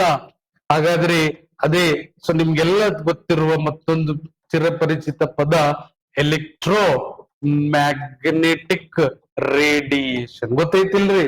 ಗೊತ್ತೈತಿ, ಹೌದ್ರಿ. ಹಾಗಾದ್ರೆ ವಿದ್ಯುತ್ ಕಾಂತೀಯ ವಿಕಿರಣ, ಈ ಕಡೆ ಎಲೆಕ್ಟ್ರಿಕ್ ಫೀಲ್ಡ್ ಇರ್ತದ, ಮ್ಯಾಗ್ನೆಟಿಕ್ ಫೀಲ್ಡ್ ಇರ್ತದ ಅನ್ನೋ ಕಾರಣಕ್ಕೆ ಅದಕ್ಕೆ ಓವರ್ ಆಲ್ ಹೆಸರು ಕೊಟ್ವಿ ಎಲೆಕ್ಟ್ರೋ ಮ್ಯಾಗ್ನೆಟಿಕ್ ಫೀಲ್ಡ್. ಹಾಗಾದ್ರೆ ಇದನ್ನೇ ಅಧ್ಯಯನ ಮಾಡ್ತೀರಿ, ಹೌದಾ? ಹಾಗಾದ್ರೆ ಆಪ್ಟಿಕ್ಸ್ ಅಂದ್ರೆ it is nothing but the study of behaviour of what ರೀ? Electromagnetic radiations, waves. Oh, light ಅಂದ್ರೆ ಏನು, ಬಿಹೇವ್ ಹೆಂಗ್ ಮಾಡ್ತದ, ಒಂದು ಮೀಡಿಯಂ ಇಂದ ಇನ್ನೊಂದು ಮೀಡಿಯಂ ಪಾಸ್ ಆಗ್ತದ, ಅದು ಪಾಸ್ ಆಗಕ್ ಮೀಡಿಯಂ ಬೇಕೇನೋ ಇಲ್ವೋ? ಹಾಗಾದ್ರೆ ಬೆಂಡ್ ಆಗ್ತದೇನೋ ರೇರ್ ಮೀಡಿಯಂ ಇಂದ ಡೆನ್ಸರ್ ಮೀಡಿಯಂ ಹೋದ್ರೆ? ಹಾಗಾದ್ರೆ ಇವೆಲ್ಲ ಸೊ ನೀವು ಅಧ್ಯಯನ ಮಾಡ್ತೀರಿ. ಇದರ ಹಿನ್ನೆಲೆಯಲ್ಲಿ ಇಟ್ಕೊಂಡು ನೀವು ಮಿರರ್ಸ್ ಗಳನ್ನ ನೋಡ್ತೀರಿ, ಹೌದಾ? ದರ್ಪಣಗಳನ್ನ ಅಧ್ಯಯನ ಮಾಡ್ತೀರಿ, ಹೌದಾ? ಕನ್ವೆಕ್ಸ್, ಕಾನ್ಕೇವು ಯಾರು ಎಲ್ಲಿ ಯೂಸ್ ಮಾಡ್ತೀರಿ? ಡೆಂಟಿಸ್ಟ್ ಹತ್ರ ಹೋದಾಗ ಏನು ಹೌದಾ? ಯಾವ್ದು ಯೂಸ್ ಮಾಡ್ತೀರಿ? ನಿಮ್ ಕಾರ್ ಮಿರರ್ಸ್ ಅಲ್ಲಿ ಬಂದಾಗ ಏನ್ ಯೂಸ್ ಮಾಡ್ತೀರಿ? ನಿಮ್ಮ ನಾರ್ಮಲ್ ಟಾರ್ಚ್ ಬ್ಯಾಟರಿ ಬಂದಾಗ ಏನ್ ಯೂಸ್ ಮಾಡ್ತೀರಿ? ಎಲ್ಲ ಸೊ ಇದರದ ಅಪ್ಲಿಕೇಶನ್ಸ್ ಯಾಕೆ ಯೂಸ್ ಮಾಡ್ತೀವಿ ಏನು ಅಂದಾಗ ಇದರ ಹಿನ್ನೆಲೆ ಗೊತ್ತಿದ್ದಾಗ ನೀವು ಈಸಿಲಿ ಅಧ್ಯಯನ ಮಾಡ್ತೀರಿ. ಹೌದಾ? ಅಷ್ಟೇ ಅಲ್ಲ, ಇದರ ಜೊತೆಗೆ ನೀವು ತುಂಬಾ ಫೇಮಸ್ಲಿ ಥರ್ಮೋಡೈನಾಮಿಕ್ಸ್ ಅಧ್ಯಯನ ಮಾಡ್ತೀರಿ. ಹೀಗೆ ನಾವು ಅನೇಕ ಸೊ ತುಂಬಾ ಪ್ರಮುಖ ಚಾಪ್ಟರ್ ಆಗಿ ನಾವು ನೋಡ್ತೀವಿ ಇಲ್ಲಿ ಬೆಳಕು. ಹೌದಾ? ಸೊ ಹಾಗಾದ್ರೆ ಥರ್ಮೋಡೈನಾಮಿಕ್ಸ್, ಕ್ವಾಂಟಮ್ ಮೆಕ್ಯಾನಿಕ್ಸ್, ಹೌದಾ, ಇವೆಲ್ಲವನ್ನ ಮತ್ತೆ ಅದರ ಜೊತೆಗೆ gravity is another one of the important chapter. And last one sound. ಹೌದಾ? ಅಂದ್ರೆ ನಾನು ಜಸ್ಟ್ ಒಂದು ನಾಲ್ಕು ಎಕ್ಸಾಂಪಲ್ ಕೊಡಾಗತ್ತೇನೆ. So this is what the syllabus is all about. ಹೌದಾ? ಸೊ ಬಟ್ ಚೂಸ್ ಮಾಡ್ಬೇಕಾದ್ರೆ ನೀವು ಎಲ್ಲಿ ಕ್ವಶನ್ಸ್ ಗಳು ರೈಸ್ ಆಗತ್ತವ ರೀಸೆಂಟ್ 5 to 10 years ಅಲ್ಲಿ. ಹೌದಾ? ಸೊ ಹಾಗಾದ್ರೆ ನಾವು ಒಂದಿಷ್ಟು 22 ಚಾಪ್ಟರ್ ನೋಡ್ತೀವಿ. ಹಾಗಾದ್ರೆ 22 ಚಾಪ್ಟರ್ ಅನ್ನ ಅಧ್ಯಯನ ಮಾಡ್ಬೇಕೇನೋ? ಇಲ್ಲ. ಬಟ್ 22 ಚಾಪ್ಟರ್ ಗಳು ಗೊತ್ತಿರ್ಬೇಕೇನೋ? ಗೊತ್ತಿರ್ಬೇಕು. ಹೌದಾ? ಹಾಗಾದ್ರೆ ಸೊ ಅದರಲ್ಲಿ ಕೆಲವೊಂದನ್ನ ನಾವು ಹೆಚ್ಚು ಫೋಕಸ್ ಮಾಡ್ತೀವಿ, ಕೆಲವೊಂದನ್ನ ಸ್ವಲ್ಪ ಕಡಿಮೆ ಫೋಕಸ್ ಮಾಡ್ತೀವಿ. ಹೌದಾ? ಹಾಗಾದ್ರೆ ಸೊ ಅದು ನಿಮ್ಗೆ ಅನಾಲಿಸಿಸ್ ಮಾಡಕ್ ಬರ್ಬೇಕು. ಅದು ಮಾಡಕ್ ಬರುತ್ತೆ ನಿಮಗ ಮುಂದಿನ ಹಂತದಲ್ಲಿ. ಹೌದಾ? ಅಷ್ಟೇ ಇಲ್ಲ, ಈಗ ಕೆಮಿಸ್ಟ್ರಿ ತಗೋತೀವಿ, ಫಾರ್ ಎಕ್ಸಾಂಪಲ್ ಕೆಮಿಸ್ಟ್ರಿ. ಹಾಗಾದ್ರೆ ಕೆಮಿಸ್ಟ್ರಿ ಅಂದ ತಕ್ಷಣ ನಾವೆಲ್ಲ ಅಧ್ಯಯನ ಮಾಡ್ತೀರಿ. ಇವತ್ತು ಮಾತೆತ್ತಿದ್ರೆ ಸೊ ಅವ್ರದ್ದು ಕೆಮಿಕಲ್ ಬಾಂಡಿಂಗ್ ಚೆನ್ನಾಗಿದೆ ಅಂತೀರಿ. ಹೌದಾ? ಸೊ ಅವ್ರದ್ರ ಆ ರೀತಿ ನೀವು ಆ ಒಂದು ಇಬ್ಬರ ರಿಲೇಶನ್ ಕೂಡ ನೀವು ಆ ಪದದಿಂದ ಸೂಚಿಸ್ತೀರಿ. ಇದನ್ನೇ ಅಧ್ಯಯನ ಮಾಡಿರ್ತೀರಿ ನೀವು ಕೆಮಿಸ್ಟ್ರಿ ಅಂತ ಹೇಳಿ. ಹಾಗಾದ್ರೆ ಅಲ್ಲಿ ನಾವು ನೋಡ್ತೀವಿ ಒಂದು ಕೆಮಿಕಲ್ ಬಾಂಡ್ ಅಂದ್ರೆ ಏನು, ಒಂದು ಕೆಮಿಕಲ್ ರಿಯಾಕ್ಷನ್ ಅಂದ್ರೆ ಏನು. ಬಟ್ ನಾವು ಚಾಪ್ಟರ್ ವೈಸ್ ನೋಡಿದಾಗ ದ ಮೋಸ್ಟ್ ಇಂಪಾರ್ಟೆಂಟ್ ಚಾಪ್ಟರ್ ನಾವು ರಾಸಾಯನಿಕ ಶಾಸ್ತ್ರದಲ್ಲಿ ನೋಡುವಂತದ್ದು ಅಂದ್ರೆ ಅದು ಪೀರಿಯಾಡಿಕ್ ಟೇಬಲ್. ಹೇಳಿರ್ತೀರಿ ಪೀರಿಯಾಡಿಕ್ ಟೇಬಲ್ ಅಂದ್ರೆ ಏನು, ಎಷ್ಟು ಧಾತುಗಳು, ಆಯಾ ಧಾತುಗಳ ಗುಣಲಕ್ಷಣಗಳೇನು. ಹೌದಾ? ಮೆಟಲ್ಸ್ ಅಂದ್ರೆ ಯಾವುವು, ಅದರಲ್ಲಿ ನಾನ್ ಮೆಟಲ್ಸ್ ಅಂದ್ರೆ ಏನು, ಮೆಟಲಾಯ್ಡ್ಸ್ ಅಂದ್ರೆ ಯಾವುವು, ಅವು ಹೆಂಗ್ ರಿಯಾಕ್ಟ್ ಆಗ್ತಾವ ಒಂದಕ್ಕೊಂದು. ಹಾಗಾದ್ರೆ ಅದರ ನಂತರ ಆಸಿಡ್ ಅಂದ್ರೆ ಏನು, ಬೇಸ್ ಅಂದ್ರೆ ಏನು, ಸಾಲ್ಟ್ ಅಂದ್ರೆ ಏನು. ಹೌದಾ? ಹಾಗಾದ್ರೆ ಎಷ್ಟು ಕೆಮಿಕಲ್ ರಿಯಾಕ್ಷನ್ ನಡೀತಾವ, ಟೈಪ್ಸ್ ಆಫ್ ರಿಯಾಕ್ಷನ್ ಏನು, ಬಾಂಡ್ ಫಾರ್ಮೇಶನ್ ಹೆಂಗ್ ಆಗ್ತಾವ. ಹಾಗಾದ್ರೆ ಇದನ್ನೇ ಆಧಾರವಾಗಿಟ್ಕೊಂಡು ಹೈಡ್ರೋಕಾರ್ಬನ್ಸ್ ಅಂದ್ರೆ ಏನು. ಹೌದಾ? ಅದರಲ್ಲಿ ಸೊ ಬ್ಯೂಟೇನ್ ಅಂದ್ರೆ ಏನು, ಬ್ಯೂಟೀನ್ ಅಂದ್ರೆ ಏನು, ಅಥವಾ ಅಲ್ಕೇನ್ ಅಲ್ಕೈನ್. ಹಾಗಾದ್ರೆ ಇವೆಲ್ಲವನ್ನ ನೀವು ಅಧ್ಯಯನ ಮಾಡ್ತೀರಿ ಎಲ್ಲಿ? ಅದು ರಸಾಯನ ಶಾಸ್ತ್ರದಲ್ಲಿ. Right? So every chapter is very important, but every chapter ನ ಫಂಡಮೆಂಟಲ್ ಗೊತ್ತಿರಬೇಕು ಅನ್ನೋದು ಸೊ ನಮ್ಮ ಉದ್ದೇಶ. ಹೌದಾ? ಸೊ ಹಾಗಾದ್ರೆ ನೀವು ಇದನ್ನ ಮಾಡಬಹುದಾದ್ರೆ ಸ್ಕಿಪ್ ಮಾಡಬಹುದು, ಬಟ್ ಗೊತ್ತಿರಬೇಕು ಎಲ್ಲಾ ಸಬ್ಜೆಕ್ಟ್ ಪದ ಅಂದ್ರೆ ಏನು, ಅದರ ಅರ್ಥ ಏನು. ತುಂಬಾ ಈಸಿಲಿ ನೀವು ಇದನ್ನ ಸೊ ಅಟ್ ಲೀಸ್ಟ್ ನೀವು ಅಡಾಪ್ಟ್ ಮಾಡ್ಕೊಂಡು ಓದೋದಾದ್ರೆ ತುಂಬಾ ಈಸಿ ಆಗತ್ತೆ. ನಿಮ್ಗೆ ಈ ಪದಗಳು ಕ್ಲಿಷ್ಟ ಅಂತ ಅನಿಸಬಹುದು. ಹೌದಾ? ಆದ್ರೆ ಅರ್ಥ ಮಾಡ್ಕೊಂಡ್ರೆ ಮಾತ್ರ so one of the easiest subject ಆಗಿ ಇದು ಕನ್ವರ್ಟ್ ಆಗ್ತದ. ನಾನು ಹೇಳಿನಿ the most deciding factor for getting a job ಅಂತಂದ್ರೆ so that subject that makes very crucial. ಹೌದಾ? ಇನ್ ಗೆಟಿಂಗ್ ದ ಜಾಬ್ ಅಂದ್ರೆ ಅದು that subject is nothing but this science and technology. ಎರಡು ಒಂದೇ, ನಾವು ಎರಡು ಪದ ಒಂದೇ ಹೇಳ್ತೀವಿ. ಹೌದಾ? ಹಾಗಾದ್ರೆ ಮೋಸ್ಟ್ ಕ್ರೂಸಿಯಲ್ ನಿಮ್ಮನ್ನ ಸೊ ಒಂದು ಕ್ರೈಟೀರಿಯಾ ತರ ಅದು ಡಿಸೈಡ್ ಮಾಡುವಂತ ಫ್ಯಾಕ್ಟರ್ ಒಂದು ಜಾಬ್ ನೀವು ಪಡಿಲಿಕ್ಕೆ ಅಂದ್ರೆ ಅದು ಟೆಕ್ನಾಲಜಿ ಮತ್ತು ಸೈನ್ಸ್. ಯಾಕೆಂದ್ರೆ ಹ್ಯುಮ್ಯಾನಿಟಿ ಅವರಿಗೆ ಇದೇ ಒಂದು ದೊಡ್ಡ ಸಮಸ್ಯೆಯಾಗಿ ನೀವು ನೋಡೋದ್ರಿಂದ ಸೊ ಎಲ್ಲಿ ನೀವು ಸೈನ್ಸ್ ಕ್ವಶನ್ಸ್ ಗಳನ್ನ ಯಾರು ಸ್ವಲ್ಪ ನೀಟಾಗಿ ಕ್ಯಾಟರ್ ಮಾಡ್ತಾರೆ. ಯಾಕೆ ಉಳಿದವ್ರು ಸೈನ್ಸ್ ಬ್ಯಾಕ್ ಗ್ರೌಂಡ್ ಅವ್ರು ನಿಮ್ದು ಹಿಸ್ಟ್ರಿ ಕ್ವಶನ್ ಮಾಡ್ತಾರ. ನೀವು ಎಷ್ಟು ಡೆಪ್ತ್ ಆಗಿ ಓದ್ರಿ ಸರ್, ನಾನು ಡಿಗ್ರಿಯಲ್ಲಿ ಹಿಸ್ಟ್ರಿ ಮಾಡಿ ಆಪ್ಷನಲ್ ತಗೊಂಡಿನಿ. ನೋ. ಹೌದಾ? ನೀವು ಆಪ್ಷನಲ್ ತಗೊಂಡಿದ್ರು ಕೂಡ ಇವತ್ತು ನೀವು KPSC ಅಲ್ಲಿ ಕೇಳುವಂತ ಅನೇಕ ಪ್ರಶ್ನೆಗಳನ್ನು ಉತ್ತರಿಸ್ಲಿಕ್ಕೆ ಸಾಧ್ಯ ಆಗಲ್ಲ. ಹೌದಾ? ಸೊ ಹಾಗಾಗಿ ಸೊ ಅವರು ವಿಜ್ಞಾನ ಸ್ಟೂಡೆಂಟ್ಸ್ ಗಳು ಈಸಿಲಿ ಹಿಸ್ಟ್ರಿ ಓದ್ತಾರ. ಅವರಿಗೆ ಏನ್ ಓದಬೇಕು ಅನ್ನುವಂತಹ ಒಂದು ಕನ್ಸೆಪ್ಚುಯಲ್ ಕ್ಲಾರಿಟಿ ಗೊತ್ತಾಗಕ್ ಸ್ಟಾರ್ಟ್ ಆಗ್ತದೆ ಬೇಗ. ಹಾಗಾಗಿ ಅವ್ರು ನಿಮ್ದು ಈಸಿಲಿ ಜಿಯೋಗ್ರಫಿ ಅವು ಇವು ಎಲ್ಲಾ ಈಸಿಲಿ ಮಾಡ್ತಾರ. ಬಟ್ ಅದ್ರ ಜೊತೆಗೆ ಅವ್ರಿಗೆ ಒಂದು ಅಡ್ವಾಂಟೇಜ್ ಸಿಕ್ಬಿಡ್ತದ ಸೈನ್ಸ್ ಕ್ವಶನ್. ಹಾಗಾಗಿ ಬಹುತೇಕವಾಗಿ ನಾವು ಅಂದ್ರೆ ಯಾರನ್ನ ಸೊ ಹೆಚ್ಚು ಕಡಿಮೆ ಅಂತ ಹೇಳೋದ್ರ ಉದ್ದೇಶ ಇದ್ರದಲ್ಲ. ಬಟ್ ಅವ್ರಿಗೆ ಒಂದು ಎಡ್ಜ್ ಸಿಗುತ್ತೆ ನಿಮಗಿಂತ ಜಾಸ್ತಿ. ಆ ಎಡ್ಜ್ ಅನ್ನ ಬ್ಯಾಲೆನ್ಸ್ ಮಾಡ್ಬೇಕಲ್ಲ ನೀವು, ಮತ್ತೆ ಆ ಬ್ಯಾಲೆನ್ಸ್ ಮಾಡಕ್ ನೀವು ಸಹ ಇದನ್ನ ನೀಟಾಗಿ ಅಧ್ಯಯನ ಮಾಡ್ಲೇಬೇಕು. ನೀವು ಮಾಡಲ್ಲ, ಇದು ಬ್ಯಾಡ್ ಬಿಡು, 4 ಕ್ವಶನ್ ಏನ್ ಬಿಟ್ರ ಆಯ್ತು ಬಿಡು ಅಂದ್ರೆ ಅವಾಗ ನಿಮ್ಗೆ ಸಮಸ್ಯೆ ಎದುರಾಗ್ತದ. ಅದೇ 4 ಕ್ವಶನ್ ಇಂದನೇ ಆ ಪೋಸ್ಟ್ ಇಂದ ನೀವು ಹಿಂದುಳಿತೀರಿ. ಹೌದಾ? ಆ ಪೋಸ್ಟ್ ನಿಮ್ಗ ಸಿಗದೆ ಇರೋ ಹಂಗೆ ಮಾಡ್ತಾವ ಅದೇ 4-5 ಕ್ವಶನ್ಸ್ ಗಳೇ. ಹಾಗಾಗಿ every question is very important when it comes to competition. ಹೌದಾ? ಹಾಗಾದ್ರೆ ಯಾಕೆಂದ್ರೆ ಇಡೀ ನಿಮ್ಮ ಜೀವನನೇ ಬದಲಾಗ್ತದ, ಅದನ್ನ ಯಾಕೆ ಯೋಚನೆ ಮಾಡಲ್ಲ? ಹೌದಾ? ಇವತ್ತು ನಾಳೆ ನಾನು IAS ಆಗ್ತೀನಿ ಅಂದ್ರೆ ಮಾತಾಡಂಗೆ ಇಲ್ಲ. ಹೌದಾ? ನಾನು KS ಆಗ್ತೀನಿ ಅಂತಂದ್ರೆ ಕರ್ನಾಟಕದಲ್ಲಿ ಹಿಡಿಯೋರೇ ಇಲ್ಲ. ಹೌದಾ? ಸೊ ಹಾಗಾದ್ರೆ ನಾ PSI ಆಗ್ತೀನಿ ಅಂತಂದ್ರೆ ನಿಮ್ ಫ್ಯಾಮಿಲಿ ಅಥವಾ ನಿಮ್ದು ಇದನ್ನ ಏಳಿಗೆಯನ್ನ ಯಾರು ತಪ್ಸಕ್ ಆಗಲ್ಲ. C job is like security. ನೀವು ಅದಕ್ಕೆ ಅಂತೇಳಿ ಈ ಫೀಲ್ಡಿಗೆ ಬಂದಿರ್ತೀರಿ. ಹೌದಾ? ನಾಳೆ ಒಂದ್ ಸಮಾಜದಲ್ಲಿ ಬೆಲೆ, ಸ್ಥಾನ ಎಲ್ಲ ಬೇಕು ಅಂತಂದಾಗ ಇವೆಲ್ಲ ಸಿಗಕ್ ಸಾಧ್ಯ ಆಗ್ತದ ಅದು ಈ ಪೋಸ್ಟ್ ಗಳಿಂದ. ಅದಕ್ಕೆ ಎಲ್ಲ ಇಷ್ಟೆಲ್ಲ ಜನ ಒದ್ದಾಡ್ತಿರ್ತಾರ. ನಾನ್ ಮಾಡ್ಬೇಕು ಅಂತ ಎಲ್ಲರೂ ಇರ್ತಾರ. ಆದ್ರೆ ಮಾಡೋರು ಮಾತ್ರ ಯಾರು? ಎಲ್ಲವನ್ನ ಸೊ ಸರಿದೂಗಿಸೋರಿರ್ಬೇಕು. ಹೌದಾ? ಸೊ ನೋಡ್ರಿ, ತುಂಬಾ ಇಂಬ್ಯಾಲೆನ್ಸ್ ಇದ್ರೆ ಅದು ಇದು ಮಾಡಕ್ ಆಗಲ್ಲ. ಒಂದು 7 ಒಂದು 7 ಅವು ಎರಡನ್ನ ಸೊ ಏನ್ ಮಾಡ್ಬೇಕಾಗ್ತದ, ನಾನು ಬ್ಯಾಲೆನ್ಸ್ ಮಾಡಿದಾಗ ಮಾತ್ರ ನೀವು ಒಂದು ಹುದ್ದೆಯನ್ನು ಪಡಿಲಿಕ್ಕೆ ಸಾಧ್ಯ.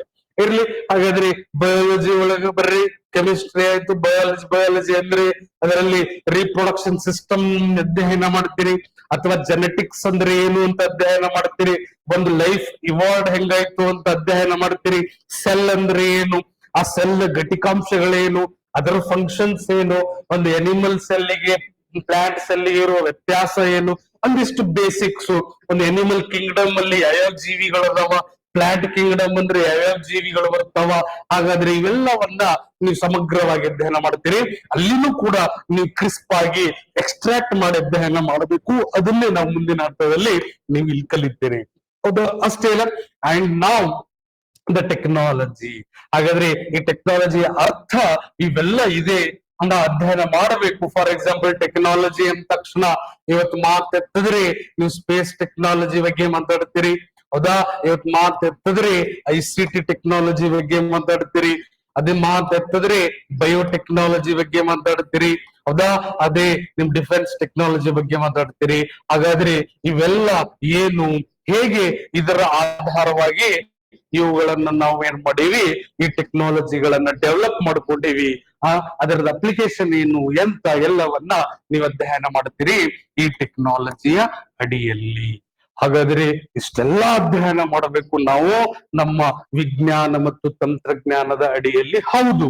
ಹಾಗಾದ್ರೆ ಎಲ್ಲದರ ಮುಂಚೆ ನಮಗೆ ಮೂಡುವಂತಹ ಮೊಟ್ಟ ಮೊದಲ ಪ್ರಶ್ನೆ, ಹೌದಾ, ಕಟ್ಟ ಕಡೆಯ ಅಲ್ಲ, ಮೊಟ್ಟ ಮೊದಲ ಪ್ರಶ್ನೆ, ಸೈನ್ಸ್ ಅಂದ್ರೆ ಏನು?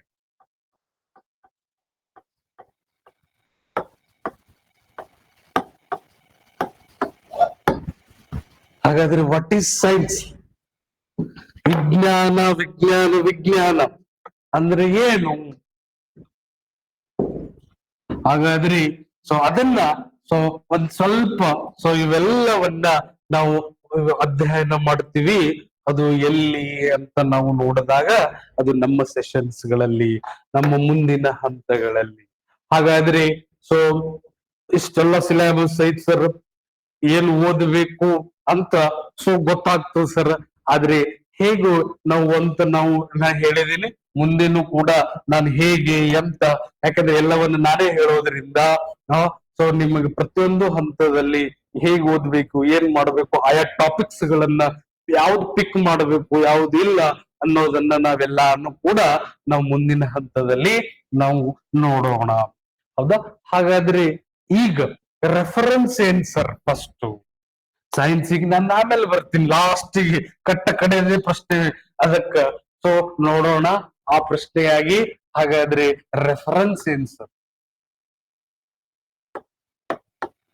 ಏನು ಓದ್ಬೇಕು ಸರ್ ನಾನು?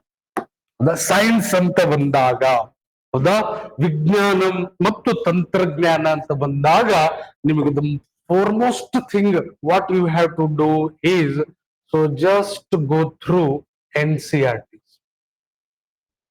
ಅದು ಇಂಗ್ಲಿಷ್ ಮೀಡಿಯಂ ಸ್ಟೂಡೆಂಟ್ ಇದ್ರೆ ಅದು ನೀವು ಸೆಂಟ್ರಲ್ ಗವರ್ಮೆಂಟ್ ಎಕ್ಸಾಮಿನೇಷನ್ ಪ್ರಿಪರೇಷನ್ ಮಾಡ್ತಾ ಇದ್ರೆ ಸೊ ಫಂಡಮೆಂಟಲ್ ಆಗಿ ಸೊ NCERT ಓದ್ರಿ. ಬಟ್ ಸೊ ನಾವ್ ಸೆಂಟ್ರಲ್ ಓದ್ತೀವಿ ಸರ್, KS ಓದ್ತೀವಿ, ನಮ್ ಸ್ಟೇಟ್ ಓದ್ತೀವಿ ಅನ್ನೋರು ಇದ್ರೆ ಅವರು ನೀವು ಕಂಪಲ್ಸರಿ ಯಾವ್ದು ರೆಫರ್ ಮಾಡಬೇಕು, DSERT ಬುಕ್ಸ್ ಓದ್ಬೇಕು. So this is very important. ಇದು ರೆಫರೆನ್ಸ್ ಆಗಿ ಇಟ್ಕೋಬೇಕು. ಅಂದ್ರೆ DSRTC ಅಂದ್ರೆ ನಾವು ಯಾರ ಬುಕ್ ರೀ, ನಮ್ಮ high school books, primary school books ಅಂದ್ರೆ ನಮ್ಮ government books, Karnataka government books. ಇದು central government books, central government. ಇದು CBSE ಸಿಲೆಬಸ್ ಇರ್ತಾವ ಆ ಬುಕ್ಸ್, ಸೆಂಟ್ರಲ್ ಗವರ್ಮೆಂಟ್. ಹೌದ್ರಿ, ಇದು ನಮ್ಮ state government book, state government. ಹಾ, ಸೊ ಹಾಗಾದ್ರಿ NCERT ನಾವ್ ಹೇಳಿವಿ IAS ಆಗಿರ್ಲಿ ಅಥವಾ ಯಾಕೆಂದ್ರೆ ಈಗ ಆಲ್ಮೋಸ್ಟ್ ಸೇಮ್ ಸಿಲೆಬಸ್ ಇರೋದ್ರಿಂದ ಎರಡಕ್ಕೂ, ಹೌದಾ, ನೀವು ಪ್ರಿಫರ್ ಮಾಡ್ರಿ ಅಂತ ಹೇಳ್ತೀನಿ ನಾನು ಯಾವುದನ್ನ, DSCRT. This you have to prefer DSRT. ಹಾಗಾದ್ರೆ DSRT ಯಲ್ಲಿ ಯಾವ್ದು ಸರ್ ಅಂತ ನಾವು ನೋಡಿದ್ರೆ 6th ಸ್ಟ್ಯಾಂಡರ್ಡ್ ಇಂದ ಹಿಡ್ಕೊಂಡು 10th ಸ್ಟ್ಯಾಂಡರ್ಡ್ ವರೆಗೆ ಅಧ್ಯಯನ ಮಾಡಿ. 6th ಸ್ಟ್ಯಾಂಡರ್ಡ್ ಇಟ್ಕೊಂಡು 10th ಸ್ಟ್ಯಾಂಡರ್ಡ್ ವರೆಗೆ ನೀವು ಈ ಬುಕ್ಸ್ ಇರಲೇಬೇಕು. ಅದು ಯಾವ ಪರ್ಪಸ್ಗೆ, science purpose, science purpose, fundamentals ಇದು ನೀವು ರೆಫರ್ ಮಾಡ್ಲೇಬೇಕು. ಹೌದಾ, ಸೊ ಹಾಗಾದ್ರೆ ಇದನ್ನು ನೀವು ಇಟ್ಕೊಂಡಿರ್ಲೇಬೇಕು ನಿಮ್ ಹತ್ರ. ಹೌದಾ, ನಾ ಕ್ಲಾಸ್ ಆದ್ಮೇಲೆ ಅದನ್ನ ಓದಿ, ಅದನ್ನ ನೋಟ್ಸ್ ಓದಿ ಇದನ್ನ ಒಂದ್ಸಲ ನೀವು ನೋಡ್ಲೇಬೇಕು. ಫಂಡಮೆಂಟಲ್ ಅಂದ್ರೆ you have to be so ಏನ್ರಿ ಆ ಬುಕ್ಸ್ ಗಳನ್ನ ಥರೋ ಮಾಡ್ಕೊಂಡಿರ್ಬೇಕು. ಬಿಕಾಸ್ ಸೊ ಇದನ್ನ ಸ್ಕಿಪ್ ಮಾಡೋಕ ನೀವು ಸಾಧ್ಯನೇ ಇಲ್ಲ ಅಂತ ಅರ್ಥ. ಇಲ್ಲ ಸರ್ ನಾನು ಡೈರೆಕ್ಟ್ ಬುಕ್ ಓದ್ತೀನಿ, ನೋ. ಹೌದಾ, ಯಾವ್ದಾರ ಒಂದು ರೆಫರೆನ್ಸ್ ಬುಕ್ ತಗೋತೀನಿ ಅದನ್ನ ಓದ್ತೀನಿ, ಇಲ್ಲ. ನೀವು ಅದನ್ನ ಮಾಡಕ್ ಹೋದ್ರೆ ನೀವು ಸೊ ತುಂಬಾ ಕಾಲಹರಣ ಮಾಡ್ತೀರಿ, ನಿಮ್ಗೆ ಅದು ಅರ್ಥನೂ ಆಗೋದಿಲ್ಲ. ಹೌದಾ, ಹಾಗಾದ್ರೆ ಸೊ ಇದು ಅಂತೂ ನೀವು ಸ್ಕಿಪ್ ಮಾಡದೇ ಇರುವಂತಹ ಅಂದ್ರೆ 5 ಸ್ಟಾರ್ ಸೊ ಒಂದು ಇದು ಪ್ರಿಫರೆನ್ಸ್ ಕೊಡುವಂತಹ ಒಂದು ಇದು ಅಂದ್ರೆ ಅದು ಈ ಬುಕ್ಸ್ ಗಳು ಅಂತ ಗೊತ್ತಿರ್ಲಿ. ಆ ನಂತರದಲ್ಲಿ ಹೌದಾ, ನೀವು KSC ಗಾಗಿರ್ಲಿ, ಹೌದಾ, ನೀವು ಗ್ರೂಪ್ C ಗಾಗಿರ್ಲಿ ಅಥವಾ ಇನ್ನಿತರ ಯಾವುದೇ ಎಕ್ಸಾಮಿನೇಷನ್ ಇರ್ಲಿ, ಎಲ್ಲದಕ್ಕೆ ಅದ್ರ ಜೊತೆಗೆ ಏನ್ ಮಾಡ್ರಿ ಅಂದ್ರೆ ನಂದೇ ಬುಕ್ ಇದೆ ಟೆಕ್ನಾಲಜಿ, ಹೌದಾ, ಪ್ಲಸ್ ಅದು exclusively KS prelim come mains ಇದೆ ಎಕ್ಸ್ಕ್ಲೂಸಿವ್ಲಿ. ಇದನ್ನು ಕೂಡ ನೀವು ರೆಫರೆನ್ಸ್ ಆಗಿ ಇಟ್ಕೋಬಹುದು. ಹೌದ್ರಿ, ನಾನು ಹೇಳೋದ್ ನೋಡ್ಸೆ ನಿಮ್ಗೆ 3 ದಿನ ಸಫಿಶಿಯೆಂಟ್ ಆಗ್ತದ. ಹೌದಾ, ಆಮೇಲೆ ನಮ್ಮ ಹೇಳುವಂತಹ ಅದ್ರ ಜೊತೆಗೆ ನಾನೇ ಕೊಡುವಂತ ಟೆಸ್ಟ್ ಸೀರೀಸ್ 3 ದಿನ ಸಫಿಶಿಯೆಂಟ್ ಆಗ್ತದೆ ನಿಮಗ. ಹೌದಾ, ಹಾಗಾದ್ರೆ ಕ್ವಶನ್ ಬ್ಯಾಂಕ್ ನು ಕೂಡ ಅದ್ರ ಜೊತೆಗೆ ನಾವು ಪ್ರೊವೈಡ್ ಮಾಡ್ತೀನಿ. ಹೌದಾ, ಸೊ ದಟ್ ಒಂದ್ ಚಾಪ್ಟರ್ ಆದ್ಮೇಲೆ ಎಲ್ಲಾ ಕ್ವಶನ್ಸ್ ಗಳು ಬ್ಯಾಂಕ್ ಸಿಕ್ಬಿಡ್ತದ. ಸೊ ದಟ್ ನೀವು ಎವ್ರಿ ಎಕ್ಸಾಮಿನೇಷನ್ ಗೆ ನೀವು ತಲೆ ಕೆಡಿಸ್ಕೊಳ್ಳೋ ಅವಶ್ಯಕತೆನೇ ಇಲ್ಲ. ಇದರದ ಮೇಲೆ ಇದು ನಂದೇ ಬುಕ್ ಐತೆ, ಸೊ ನಮ್ದೇ ಪಬ್ಲಿಕೇಶನ್ ಇಂದ ನೀವು ನೆಟ್ ಅಲ್ಲಿ ಸೊ ಫಾರ್ ಎಕ್ಸಾಂಪಲ್ ಸೊ ವಿಜ್ಞಾನ ಮತ್ತು ತಂತ್ರಜ್ಞಾನ ಅಂತ ಹೊಡೆದ್ರೆ ಅಥವಾ ನನ್ನ ಹೆಸರು ಹೊಡೆದ್ರೆ ಗೂಗಲ್ ಅಲ್ಲಿ ನಿಮ್ಗೆಲ್ಲ ಗೊತ್ತಾಗ್ಬಿಡುತ್ತೆ ಆ ಬುಕ್ ಹೆಸರು ಏನು ಎಂತ ಅಂತ, ರೈಟ್. ಸೊ ಹಾಗಾದ್ರೆ ಇರ್ಲಿ ವಾಟ್ ಎವರ್. ಸೊ ಹಾಗಾದ್ರೆ ಸೊ ಇದು DSRTC ಇಟ್ಕೊಡ್ರಿ. ಫಸ್ಟ್ ಫಂಡಮೆಂಟಲ್ ಇದು ಮಾತ್ರ ನೀವು ಮಿಸ್ ಮಾಡಂಗಿಲ್ಲ. ಇದನ್ನ ನೀವು ಏನು ಯಾವುದೇ ಮಿಸ್ ಮಾಡ್ತೀನಿ ಅಂದ್ರು ಇದನ್ನ ಮಿಸ್ ಮಾಡಂಗಿಲ್ಲ. ಇದನ್ನ ಇಟ್ಕೊಳ್ರಿ ರೆಫರೆನ್ಸ್ಗೆ. ಓಕೆ, ಸೊ ಹಾಗಾದ್ರೆ ನೆಕ್ಸ್ಟ್ ರೆಫರೆನ್ಸ್ ಮುಗಿತಾ? ಮತ್ತೆ ಯಾರಿಗಾರಿಗೂ ರೆಫರೆನ್ಸ್ ಅಲ್ಲಿ ಕ್ಲಾರಿಟಿ ಬೇಕಾ? ಏನು ಓದಬೇಕು, ಅದಕ್ಕೆ ನಾನು ಏನ್ ಇಟ್ಕೋಬೇಕು ಅಂದ್ರೆ ಇದನ್ನ ಇಟ್ಕೋಬೇಕು. ಹೌದ್ರಿ, 6ನೇ ತರಗತಿಯಿಂದ 10ನೇ ತರಗತಿಯ ವಿಜ್ಞಾನದ ಎಲ್ಲಾ ಸಿಲೆಬಸ್ ಏನಿರ್ತದ ಅದು ನೀವು ಕಂಪಲ್ಸರಿ ಅಷ್ಟು ಓದಿದ್ರೆ ಮೋರ್ ದೆನ್ ಸಫಿಶಿಯಂಟ್ ನಿಮಗೆ ಯಾವುದೇ ನಮ್ಮ ಸ್ಪರ್ಧಾತ್ಮಕ ಪರೀಕ್ಷೆಗಳಿಗೆ. ಅದ್ರ ಜೊತೆಗೆ ಅದರದ್ದು ನಾನು ಹೇಳ್ತೀನಿ ಟೆಕ್ನಾಲಜಿ ಅಂದ್ರೆ ಆಡ್ ಮಾಡಿರ್ತೀನಿ ಅದ್ರ ಜೊತೆ. ಯಾಕಂದ್ರೆ ಟೆಕ್ನಾಲಜಿ ಇರಲ್ಲ ಇಲ್ಲಿ, ಸ್ವಲ್ಪ ಇಂಟ್ರೋ ಅಲ್ಲಿ ಇಲ್ಲಿ ಏನೋ ಒಂದೆರಡು ಬಂದಿರಬೇಕು ಟಾಪಿಕ್ಸ್, ಅದು ಬಿಟ್ರೆ ಸೊ ಅದು ಇರಲ್ಲ. ಹಾಗಾಗಿ ಇದನ್ನ ನಾನು ಕಂಪ್ಲೀಟ್ಲಿ ನಾನೇ ಸೊ ಅದನ್ನ ಡಿಕೋಡ್ ಮಾಡ್ತೀನಿ ನಿಮ್ಗೆ. ಹೌದಾ? ಸೊ ನನ್ನ ನೋಟ್ಸ್ ನೋಡ್ಕೊಡ್ರಿ ಸಾಕು ಅಂತನೂ ಹೇಳಿನಿ. ಇಲ್ಲ ಅಂದ್ರೆ ಸೊ ನೀವು ಬರ್ಕೋಬೇಕಾಗ್ತದೆ, ಬರ್ಕೊಲಿಲ್ಲ ಅಂದ್ರೆ ನೀವು ಕಂಪಲ್ಸರಿ ಸೊ ಸ್ಪೀಡ್ ಸೊ ಬರೆಯೋರು ಇದ್ರೆ ಮಾತ್ರ ನಿಮ್ಗೆ ಅನುಕೂಲ ಆಗ್ತದ. ಇಲ್ಲಾಂದ್ರೆ ನಾನು ಸ್ವಲ್ಪ ನೋಟ್ಸ್ ಹಿಂದಿನ ತರಗತಿಯಲ್ಲಿ ಇರೋದೆಲ್ಲ ಯಾವ್ದಾರು ಇದ್ರೆ ಕೊಡ್ತೀನಿ.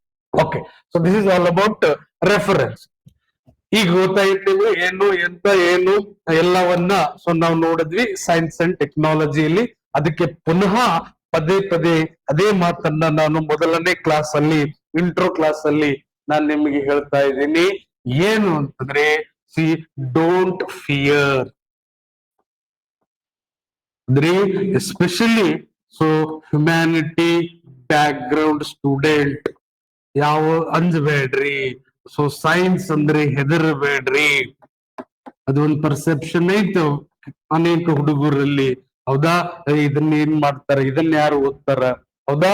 ಹಾಗಾದ್ರೆ ಇದನ್ನ ನೀವು ಓದಿಲ್ಲ ಮಾಡಿಲ್ಲ ಅಂದ್ರೆ you can not get through the exams. ಹೌದ್ರಿ? ಸೊ ಹಾಗಾಗಿ ಸೊ ಯಾವತ್ತು ಸೊ ಓದೋದ್ರಲ್ಲಿ ಅದಕ್ಕೆ ಹಂಚ್ಕಿರಲ್ಲೇ. ಹೌದಾ? ಬೇರೆ ಏನೇನೋ ಮಾಡ್ತೀರಿ. ಹೌದಾ? ಸೊ ಹಾಗಾದ್ರೆ ಎಂತೆಂತಹ ಸೊ ಸಮಸ್ಯೆಗಳನ್ನ ಎದುರಿಸ್ತೀರಿ ನಿಮ್ ಜೀವನದಲ್ಲಿ. ಇದು ಎಂತದ್ದು ಸೊ ಸೈನ್ಸು ಅಂತ ನೀವು ಇದು ಒಂದು ಪಾಸಿಟಿವ್ ಮೈಂಡ್ ಸೆಟ್ ಇಂದ ಸೊ ಸ್ಟಾರ್ಟ್ ಮಾಡೋಣ. ನಾವೆಲ್ಲರೂ ಸೇರಿ ಅದನ್ನ ನೀಟಾಗಿ ಅರ್ಥ ಮಾಡ್ಕೊಳ್ಳೋಣ. ಯಾವುದೇ ಹಂತದಲ್ಲಿ ನಿಮ್ಗೆ ಏನೇ ಸಮಸ್ಯೆ ಬಂದ್ರು ನಾನು ಇರ್ತೀನಿ ನಿಮ್ನ ಗೈಡ್ ಮಾಡಕ್ಕ. ಹಾಗಾದ್ರೆ ಸೊ ನೀವು ಕೂಡ ಅದನ್ನ ನೀಟಾಗಿ ಫಾಲೋ ಮಾಡ್ತೀರಿ ಅನ್ನುವಂತ ಭರವಸೆ ಮೇಲೆ ನಾವು ಮುಂದೆ ಇದಕ್ಕೆ ಹೋಗೋಣ.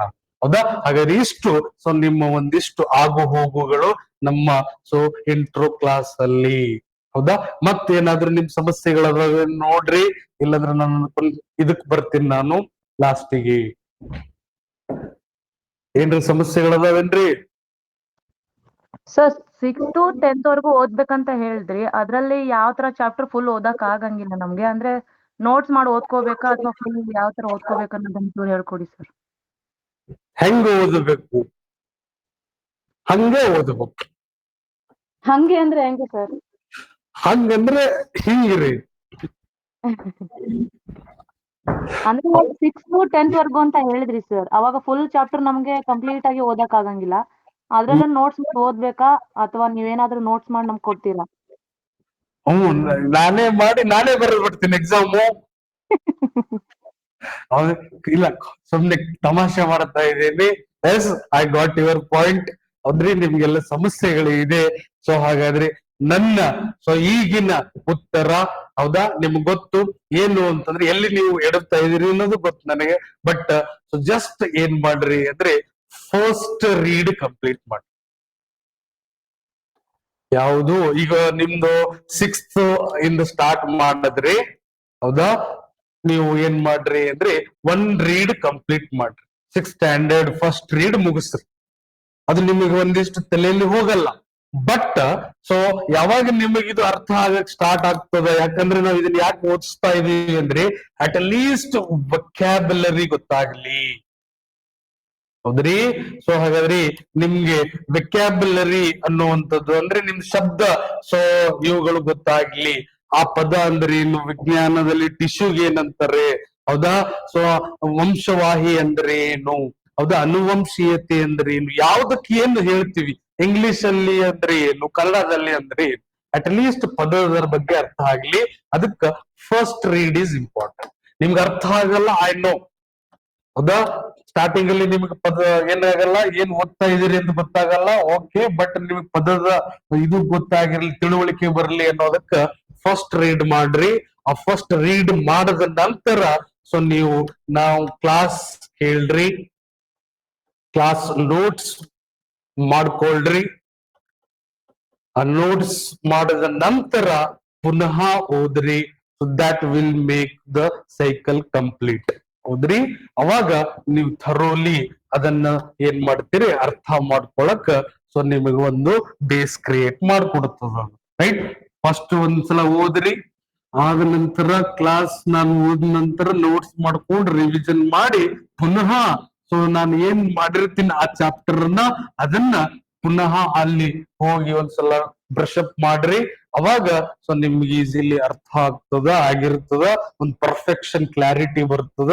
ಸೊ ಅದರ ನಂತರ ನಾವ್ ಇದನ್ನ ಏನ್ ಮಾಡ್ತೀವಿ, ಸೊ ಎಲ್ಲಾ PYQs ಇಂದ ಹಿಡ್ಕೊಂಡು ಮಾಡೆಲ್ ಕ್ವಶನ್ಸ್ ಗಳನ್ನ ಹಿಡ್ಕೊಂಡು ನೀವು ಇಲ್ಲಿ ಸಾಲ್ವ್ ಮಾಡ್ತೀರಿ ಟೆಸ್ಟ್ ಅಲ್ಲಿ, ಅವಾಗ ನಿಮ್ಗೆ ಕ್ಲಿಯರ್ ಕಟ್ ಸೊ ಏನಾಗ್ತದ ಅಂತಂದ್ರೆ ಸೊ ಕನ್ಸೆಪ್ಷನ್ ಕ್ಲಾರಿಟಿ ಬರ್ತದ, ಅಷ್ಟು ಗ್ಯಾರಂಟಿ ನಾನು ಕೊಡಬಲ್ಲೆ. ಅರ್ಥ ಆಗ್ತದ್ರಿ?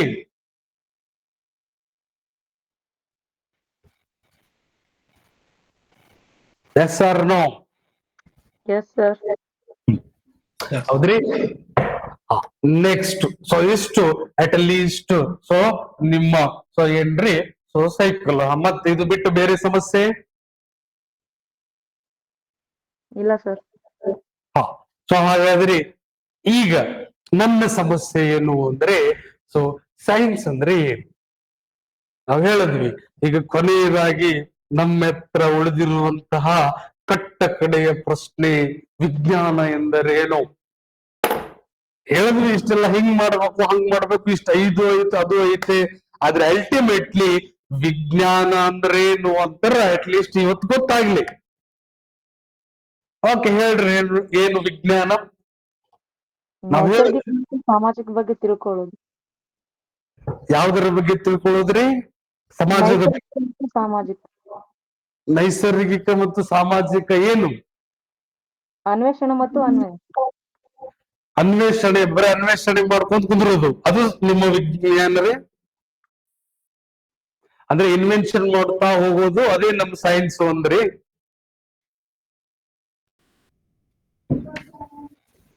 ಸರೌಂಡಿಂಗ್ಸ್ ಅನ್ನ ಸ್ಟಡಿ ಮಾಡೋದು ಅಂತ ಹೇಳಿದ್ರಿ, ನಮ್ ಸುತ್ತಮುತ್ತಲು. ಓಕೆ, ಅವ್ರು ಹೇಳಿದ್ದು ಒಂದೇ, ನೀವ್ ಹೇಳಿದ್ದು ಒಂದೇ, ಹೌದಾ? ರೈಟ್.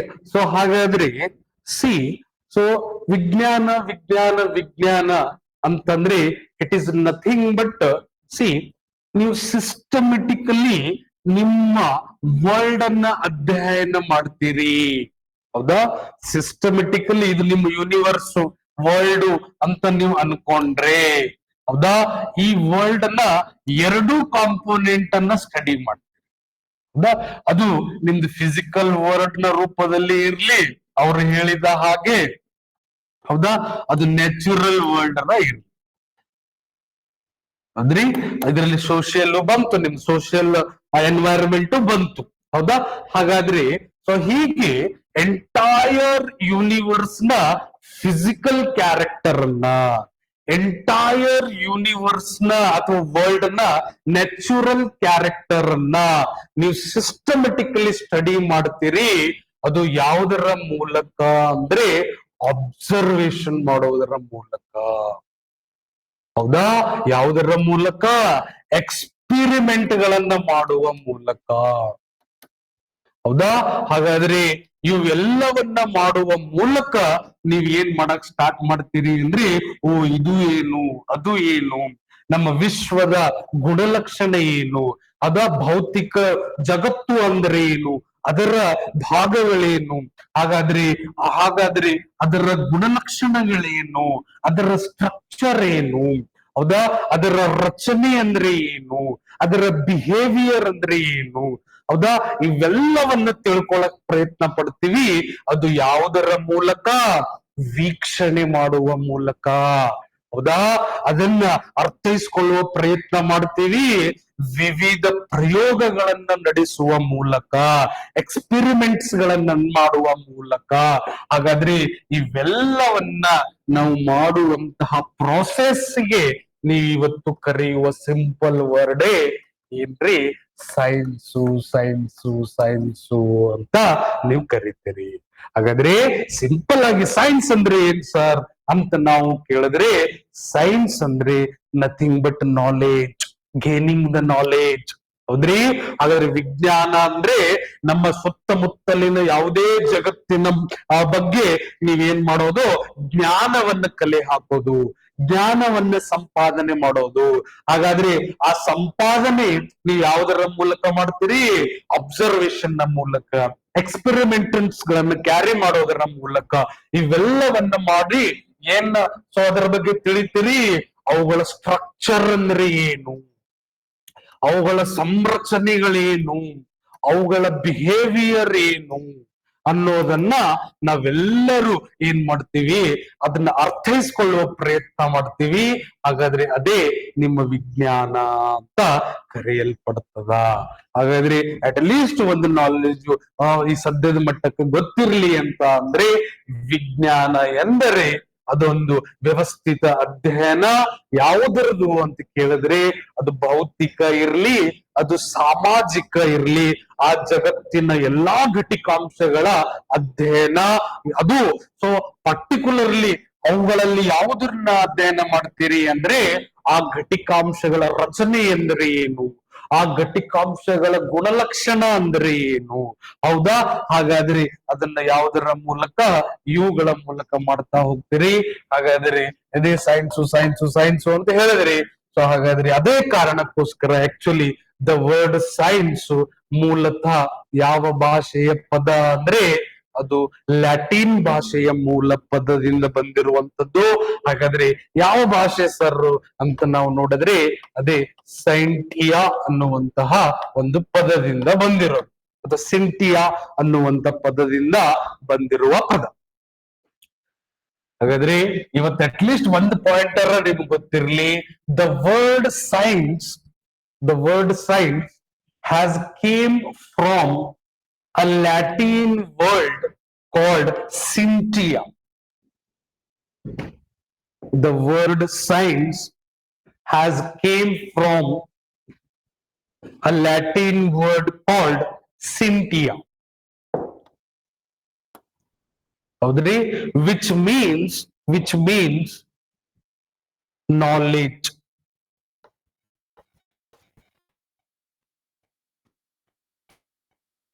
ಅಥವಾ ಲರ್ನ್. ಇದರ ಅರ್ಥ ನಾಲೆಜ್ ಅಥವಾ ಲರ್ನ್ ಅಂತ ಅರ್ಥ. ಮೂಲ ಭಾಷೆಯಲ್ಲಿ ನಾವು ಈ ಪದ ಲ್ಯಾಟಿನ್ ಭಾಷೆಯಲ್ಲಿ ಬಳಕೆ ಇದ್ದಂಥದ್ದು, ಇದರ ಅರ್ಥ ಏನು ಅಂತ ನಾವು ನೋಡಿದ್ರೆ, ಅದು ಸೊ ಏನ್ರಿ, ಜ್ಞಾನ ಸಂಪಾದನೆ ಅಥವಾ ಜ್ಞಾನ, ಕಲಿಕೆ ಎಂಬ ಅರ್ಥವನ್ನ ನೀಡುವಂತಹ ಪದ. ವಿಜ್ಞಾನ ಎಂಬ ಪದವು ಲ್ಯಾಟಿನ್ ಭಾಷೆಯ ಸಿಂತಿಯಾ ಎಂಬ ಪದದಿಂದ ಅಥವಾ ಸೈಂಟಿಯಾ ಎಂಬ ಪದದಿಂದ ಬಂದಿದ್ದು. ಸೈಂಟಿಯಾ ಎಂಬ ಪದದಿಂದ ಬಂದಿದ್ದು. ಇದರ ಅರ್ಥ ಜ್ಞಾನ, ಕಲಿಕೆ ಎಂಬುದಾಗಿದೆ. ಜ್ಞಾನ, ಕಲಿಕೆ ಎಂಬುದಾಗಿದೆ.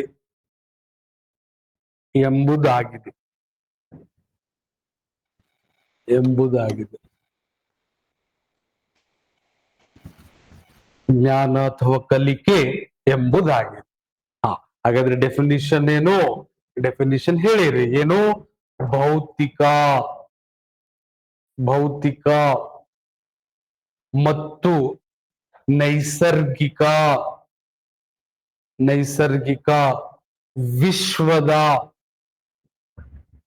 ವಿಶ್ವದ ರಚನೆ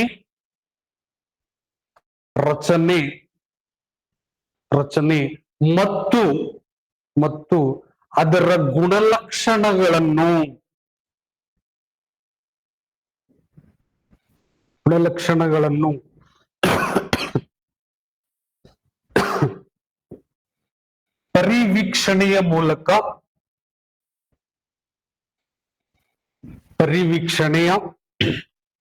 ಪರಿವೀಕ್ಷಣೆಯ ಹಾಗೂ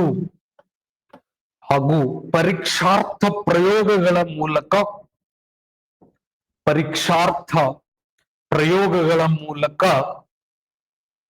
ವ್ಯವಸ್ಥಿತವಾಗಿ ಅಧ್ಯಯನ ಮಾಡುವ ಶಾಖೆಗೆ ಅಥವಾ ಪ್ರಕ್ರಿಯೆಗೆ ವಿಜ್ಞಾನ ಎಂದು ಕರೆಯುವರು.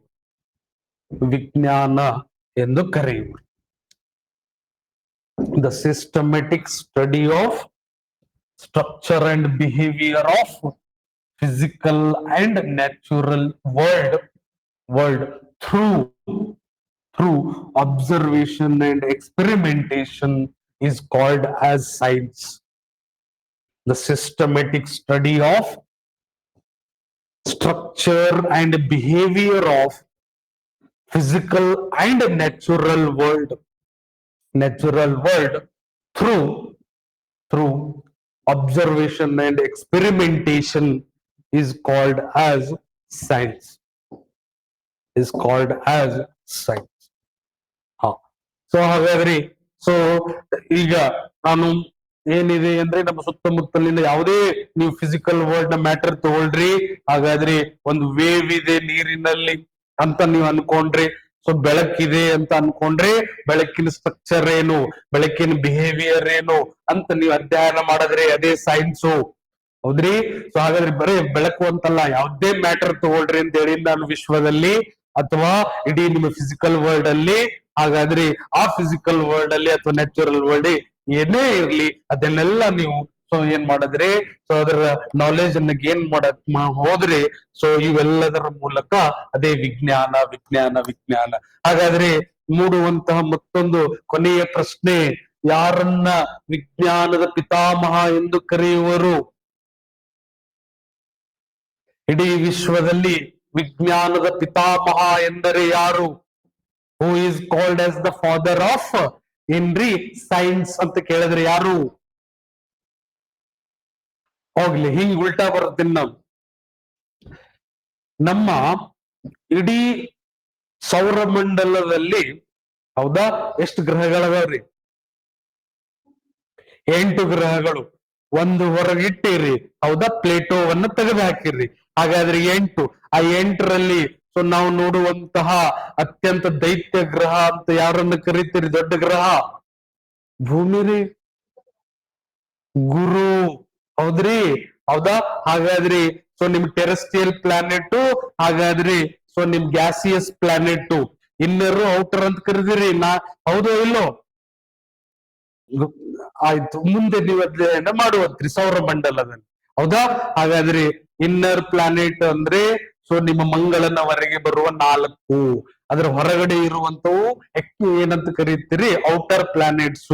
ಅದನ್ನ ಜಾಯಿಂಟ್ ಪ್ಲಾನೆಟ್ಸ್ ಅಂತಾನು ಕೂಡ, ದೈತ್ಯ ಗ್ರಹಗಳು ಅಂತಾನು ಕೂಡ ಕರಿತೀರಿ, ಬಾಹ್ಯ ಗ್ರಹಗಳು ಅಂತಾನು ಕೂಡ ಕರಿತೀರಿ. ಯಾರನ್ನ? ನಿಮ್ಮ ಗುರು. ಹೌದಾ? ಗುರು ನಂತರದ ಎಲ್ಲಾ ಗ್ರಹಗಳನ್ನ. ಗುರು ಆದ್ಮೇಲೆ ಯಾರು ಬರ್ತಾರ್ರಿ?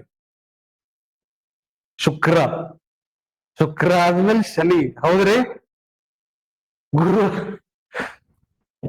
ಸರ್, ಗುರುವಾರ ಆದ್ಮೇಲೆ ಶುಕ್ರವಾರ ಬರ್ತಾವ ಸರ್. ಹೌದಿಲ್ರಿ? ವಾರ ಹೇಳ್ತೀರೇನು? ಸೊ ಹಾಗಾದ್ರಿ ನಿಮ್ಮ ಸೌರಮಂಡಲ ಸುಮ್ನೆ ಜಸ್ಟ್ ಇವತ್ತು ಇಂಟರ್ವ್ಯೂದಲ್ಲಿ ಅಟ್ಲೀಸ್ಟ್ ಸೊ ಇದು ನಿಮ್ಮ ಸೂರ್ಯ ಸನ್ ಅಂತ ಅನ್ಕೊಂಡ್ರೆ, ಹೌದಾ, ಇದರ ಸುತ್ತಲೂ ಅನೇಕ ಗ್ರಹಗಳು ಸುತ್ತುತ್ತಾ ಇದ್ದಾವೆ ಅಂತ ನಮ್ಗೆಲ್ಲ ಗೊತ್ತು. ಹೌದಾ? ಇದರ ಗುರುತ್ವಾಕರ್ಷಣೆಯ ಬಲಕ್ಕೆ ಒಳಪಟ್ಟು, ಗ್ರಾವಿಟಿ ಅಂತ ನೀವು ಚಾಪ್ಟರ್ ನೋಡ್ತೀರಿ. ಹಾಗಾದ್ರೆ ಫಸ್ಟ್ ಗ್ರಹ ಯಾವ್ದ್ರಿ? Mercury, Venus, Earth, Jupiter. ಹೌದ್ರಿ? ಸೊ ಹಾಗಾದ್ರೆ ಯುರೇನಸ್ಸು, ಸಾರಿ ಸ್ಯಾಟರ್ನು. ಹೌದ್ರಿ? ಯುರೇನಸ್ಸು, ನೆಪ್ಚೂನ್ ಅಂತ ನೀವೆಲ್ಲ ನೋಡಿರ್ತೀರಿ. ಹೌದ್ರಿ?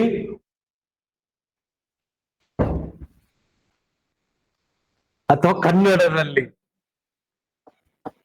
ಹೌದ್ರಿ?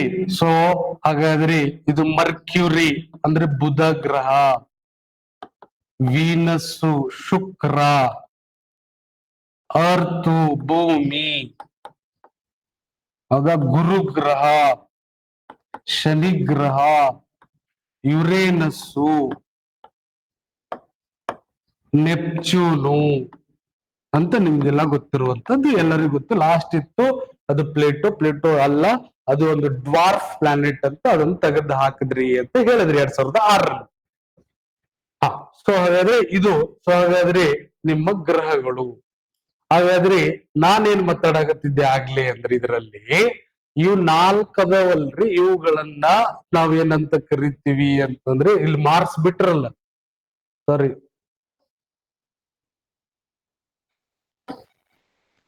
ಮಾರ್ಸೆ ಬಿಟ್ಟಿರಲ್ಲ, ಮಂಗಳ. ಮಂಗಳ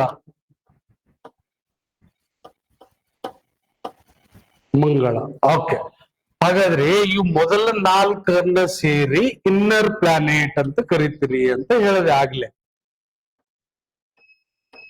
ಇವುಗಳನ್ನ ಆಂತರಿಕ ಗ್ರಹಗಳು ಅಂತ ಕರಿತೀವಿ ಅಥವಾ ಟೆರೆಸ್ಟ್ರಿಯಲ್ ಪ್ಲಾನೆಟ್ ಅಂತ ಕರಿತೀರಿ. ಇವ್ ನಾಲ್ಕು: Mercury, Venus, earth and Mars. ಇವ್ ನಾಲ್ಕನ್ನ ಏನಂತ ಕರಿತೀರಿ? Inner planet. ಇವ್ ನಾಲ್ಕನ್ನ ಏನಂತ ಕರಿತೀರಿ? Outer planet.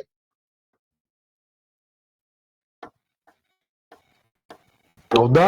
ಅಥವಾ ಇದನ್ನ ಜೈಂಟ್ ಪ್ಲಾನೆಟ್ ಅಥವಾ ಗ್ಯಾಸಿಯಸ್ ಪ್ಲಾನೆಟ್ ಅಂತನೂ ಕೂಡ ಕರಿತೀರಿ. ಮೂರು ಹೆಸರು: ಬಾಹ್ಯ ಗ್ರಹಗಳು, ದೈತ್ಯ ಗ್ರಹ ಅಥವಾ ಅನಿಲ ಗ್ರಹಗಳು ಅಂತ ಕರಿತೀರಿ. ಇದನ್ನ ಟೆರೆಸ್ಟ್ರಿಯಲ್ ಪ್ಲಾನೆಟ್ ಅಂತ ಕರಿತೀರಿ. ಅಥವಾ ಭೂಗ್ರಹಗಳು, ಭೂಮಿಯ ರೀತಿ ಇರುವಂತಹ ಗ್ರಹಗಳು, ಟೆರೆಸ್ಟ್ರಿಯಲ್ ಅಂತ ಕರೀತೀರಿ. ಭೂ ಗ್ರಹಗಳು ಅಂತ ಅಂದ್ರೆ ಭೂಮಿಯ ರೀತಿಯ ಲಕ್ಷಣವನ್ನ ಹೊಂದಿರುವ ಗ್ರಹಗಳು.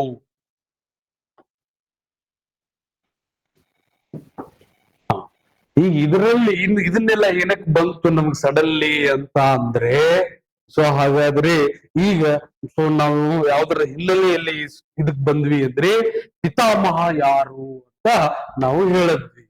ಹಾಗಾದ್ರೆ ಸೊ ಮೊಟ್ಟ ಮೊದಲು ನಾವು ಗ್ರಹವನ್ನ ಭೂಮಿಯ ನಂತರ ಪತ್ತೆ ಹಚ್ಚಿದ್ದು, ನಮ್ದು ನಂತರ ಒಂದು ಗ್ರಹ ಇದೆ ಅಂತ ಹೇಳಿದ್ದು ಯಾವ ಗ್ರಹ ಕಂಡು ಹಿಡಿದ್ವಿ ನಾವು? ವೀಕ್ಷಣೆಯನ್ನ ಮಾಡಿ ನಮ್ಮ ಭೂಮಿ ಬಿಟ್ಟು ನಮ್ದೇ ಇಂತಹ ಗ್ರಹಗಳು ಇರಬಹುದು, ಭೂಮಿ ಹಂಗೆ ಬೇರೆ ಗ್ರಹನು ಇರಬಹುದು ಅಂತ ಹೇಳಿ ಮೊಟ್ಟ ಮೊದಲ ಬಾರಿಗೆ ಗ್ರಹವನ್ನ ಪತ್ತೆ ಹಚ್ಚಿದ್ ಯಾರು? ಗುರುಗ್ರಹವನ್ನ.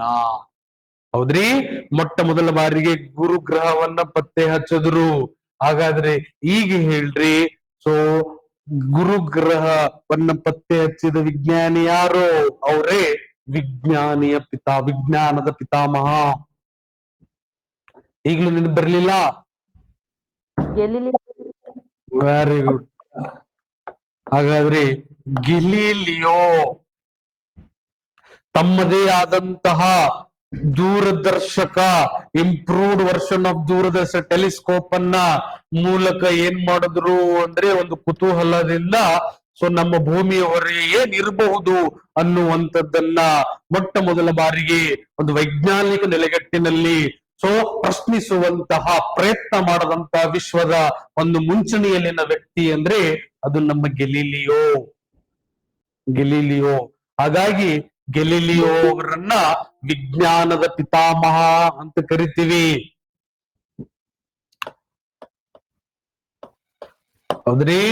ತಮ್ಮದೇ ಸೊ ಒಂದು ನಿರ್ಮಿತ ಟೆಲಿಸ್ಕೋಪ್ ದೂರದರ್ಶಕದಲ್ಲಿ ಮೊದಲ ಬಾರಿಗೆ ಒಂದು ಗ್ರಹವನ್ನ ಪತ್ತೆ ಹಚ್ತಾರ, ಅದು ಗುರುಗ್ರಹ. ಮತ್ತ ಅದರ 4 ಉಪಗ್ರಹಗಳದವ ಅಂತ ತಿಳಿಸ್ಕೊಡೋರೇ ಅವರು. ಗುರುಗ್ರಹದ 4 ಉಪಗ್ರಹಗಳು ಅದಾವ ಅಂತ ಅಂದಿನ ಕಾಲದಲ್ಲಿಯೇ 17ನೇ ಶತಮಾನದಲ್ಲಿಯೇ, ಮಧ್ಯಂತರ 17ನೇ ಶತಮಾನದಲ್ಲಿಯೇ ತಿಳಿಸಿಕೊಟ್ಟಂತ ವಿಜ್ಞಾನಿ ಅಂದ್ರೆ ಅದು ಗೆಲೀಲಿಯೋ.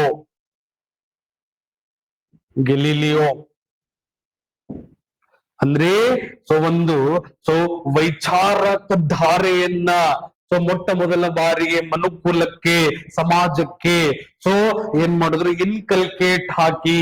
ಇನ್ಕಲ್ಕೇಟ್ ಮಾಡದಂತಹ ವಿಜ್ಞಾನಿ ಅಂದ್ರೆ ಅದು ಗೆಲೀಲಿಯೋ. ಹೌದಾ? ಸೊ ತಮ್ಮ ಜಸ್ಟ್ ಫಿಲಾಸಫಿಕಲ್ ಬೇಸಿಸ್ ಗಳನ್ನ ಬಿಟ್ಟು ಸೊ ಆಚೆನೂ ಕೂಡ ಒಂದು ಪ್ರಪಂಚ ಇದೆ ಅಂತ ಸೊ ಹೇಳುವಲ್ಲಿ ಅಷ್ಟೇ ಅಲ್ಲ, even he was the first one to ಏನ್ರಿ ಸಪೋರ್ಟ್ ಜಿಯೋಸೆಂಟ್ರಿಕ್ ಮಾಡೆಲ್ ಆಫ್ ನಿಮ್ಮ ಸೋಲಾರ್ ಸಿಸ್ಟಮ್. ಅಂದ್ರೆ ಸೊ ನಮ್ಮ ಭೂಮಿ ಹಿಂದೆ ನಮ್ದು ಏನು ಊಹೆ ಇತ್ತು ಅಂದ್ರೆ ಭೂಮಿಯ ಸುತ್ತಲೂ ಎಲ್ಲಾ ಸುತ್ತಾ ಇದಾವೆ ಅನ್ನುವಂಥದ್ದಿತ್ತು. ಹೌದ್ರಿ? ಉಳಿದಿದ ಎಲ್ಲಾ ಗ್ರಹಗಳು ಭೂಮಿಯ ಸುತ್ತಲೂ ಸುತ್ತುತ್ತಾ ಇದಾವೆ. ಭೂಮಿ ಸ್ಟಾಗ್ನೆಂಟ್ ಇದೆ, ಇದೇ ಸೆಂಟರ್ ಪಾಯಿಂಟ್. ಇದರ ಸುತ್ತಲೂ ಎಲ್ಲಾ ಉಳಿದಿದ್ದೆಲ್ಲವುಗಳು ಸುತ್ತುತ್ತಾ ಇದಾವೆ ಅಂತ ಹೇಳಿದ್ರು. ಹಾಗಾದ್ರೆ ಅದು ಅಲ್ಲ. ಹಾಗಾದ್ರೆ ಆಕ್ಚುಲಿ ಸೊ ಇದು ಹೇಗೆ ಅಂತಂದ್ರೆ, ಸೊ ನಿಮ್ಮ ಈ ರೀತಿಯ ಒಂದು ವ್ಯವಸ್ಥೆಯನ್ನ ಹೊಂದಿದೆ, ಸೂರ್ಯನ ಸುತ್ತುತ್ತಾ ಇದೆ ಅಂತ ಹೇಳಿದಾಗ ಅದನ್ನ ಸಪೋರ್ಟ್ ಕೂಡ ಸೊ ಮಾಡಿದ್ದು ಮೊದಲ ವ್ಯಕ್ತಿ ಅಂದ್ರೆ ಅದು ಗೆಲಿಲಿಯೋ. ಅದನ್ನೆಲ್ಲ ನಾವು ಸೊ ಲಾ ಆಫ್ ಮೋಷನ್ ಒಳಗಡೆ ಅಥವಾ ಗ್ರಾವಿಟೇಷನ್ ಒಳಗಡೆ ಅಲ್ಲಿ ಅಧ್ಯಯನ ಮಾಡುವಂತ್ರಿ. ಬಟ್ ಈಗ ಸದ್ಯಕ್ಕೆ ಗೆಲಿಲಿಯೋ ಅಂದ್ರೆ ವಿಜ್ಞಾನದ ಪಿತಾಮಹ. ಗುರುಗ್ರಹದ 4 ಉಪಗ್ರಹಗಳನ್ನ ಕಂಡು ಹಿಡಿದ ಕೀರ್ತಿ ಗೆಲಿಲಿಯೋಗೆ ಸಿಗುತ್ತೆ. ಅಷ್ಟೇ ಅಲ್ಲ, ಈವನ್ ವೀನಸ್ ಗ್ರಹದ ಫೇಸಸ್ ಗಳನ್ನು ಅಧ್ಯಯನ ಮಾಡದಂತ ವಿಜ್ಞಾನಿ ಅಂದ್ರೆ ಅದು ನಿಮ್ಮ ಗೆಲಿಲಿಯೋ. ವೀನಸ್ ಅಂದ್ರೆ ಯಾರು? ಶುಕ್ರ. ಆ ಶುಕ್ರ ಗ್ರಹದ ಹಂತಗಳನ್ನ ಅಧ್ಯಯನ ಮಾಡಿದ್ರು. ಶುಕ್ರ ಗ್ರಹದ ಹಂತಗಳು, ವಿವಿಧ ಹಂತಗಳನ್ನ ಹೇಳಿದ್ರು, ಡಿಫರೆಂಟ್ ಫೇಸಸ್ ಗಳನ್ನ ಸ್ಟಡಿ ಮಾಡಿದ್ರು.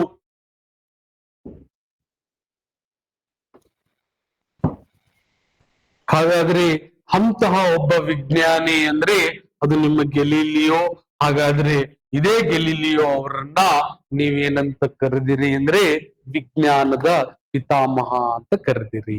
ಅಟ್ ಲೀಸ್ಟ್ ಏನು ಗೊತ್ತಿಲ್ಲ ಅಂದ್ರೆ ಅಟ್ ಲೀಸ್ಟ್ ಸೊ ವಿಜ್ಞಾನದ ಪಿತಾಮಹ ಯಾರು? ಗೆಲಿಲಿಯೋ ಯಾವ ದೇಶದವರು? ಇಟಲಿ. ಇಟಲಿ ದೇಶದವರು.